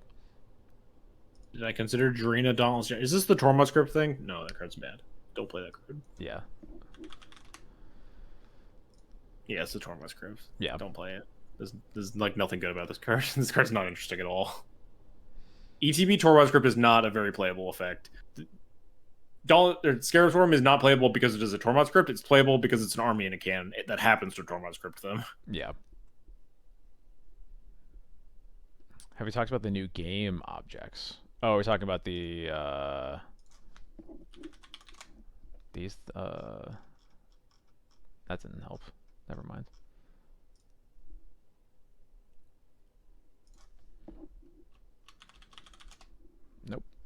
Nope. Almost there. There we go. These ones. What about these? I don't know. Katie was asking about them. None of these cards are legacy playable, I don't think. We don't know yet. We'll see. I guess, yeah.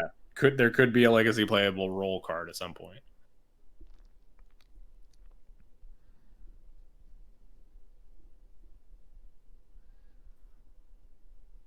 Imagine if you had to get new Pokemon to represent these.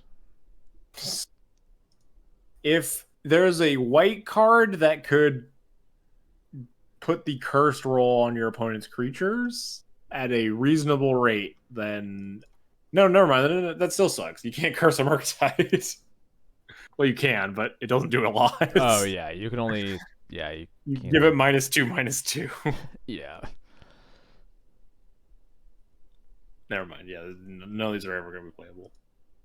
I'll eat a ham sandwich if one of these cards sees Legacy play. Wow, that's so risky, dude. Are you kidding Well, me? look, last time fucking Sam went in on me for saying I'll eat a Mind's Desire if it ends up being better than Doomsday. So I can't say anything risky anymore. All right, that's fair.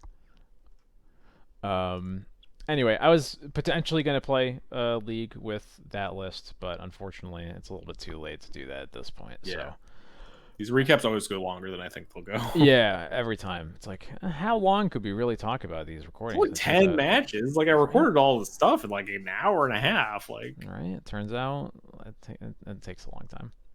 yeah. Chilith, it's 11:17. Do I have to hear you out? No, I'm not playing a league. No, we're not doing that. Oh, you're off tomorrow, so it'll be fine. You see, Kyle, how about you boot up the stream and then you play a league? yeah. I mean, I'll watch you. I'll definitely watch you. I mean, I won't just leave the stream open and go to sleep. That would be really rude of me.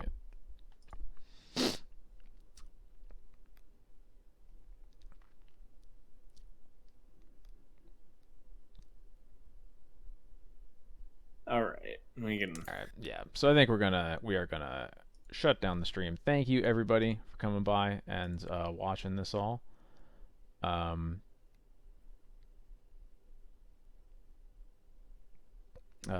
second.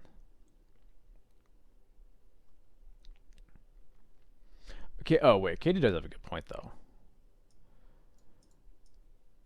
Point was that? That not it doesn't matter that they're whether or not they're good, but similar to like stickers, they are just a new stupid thing that you can do. So you might be obligated to at least try it out a little bit, you know. But stickers were sillier and also better. I mean, maybe. They're not even new. They are technically new game objects, I guess, but they're just enchantment auras, just enchantment aura token.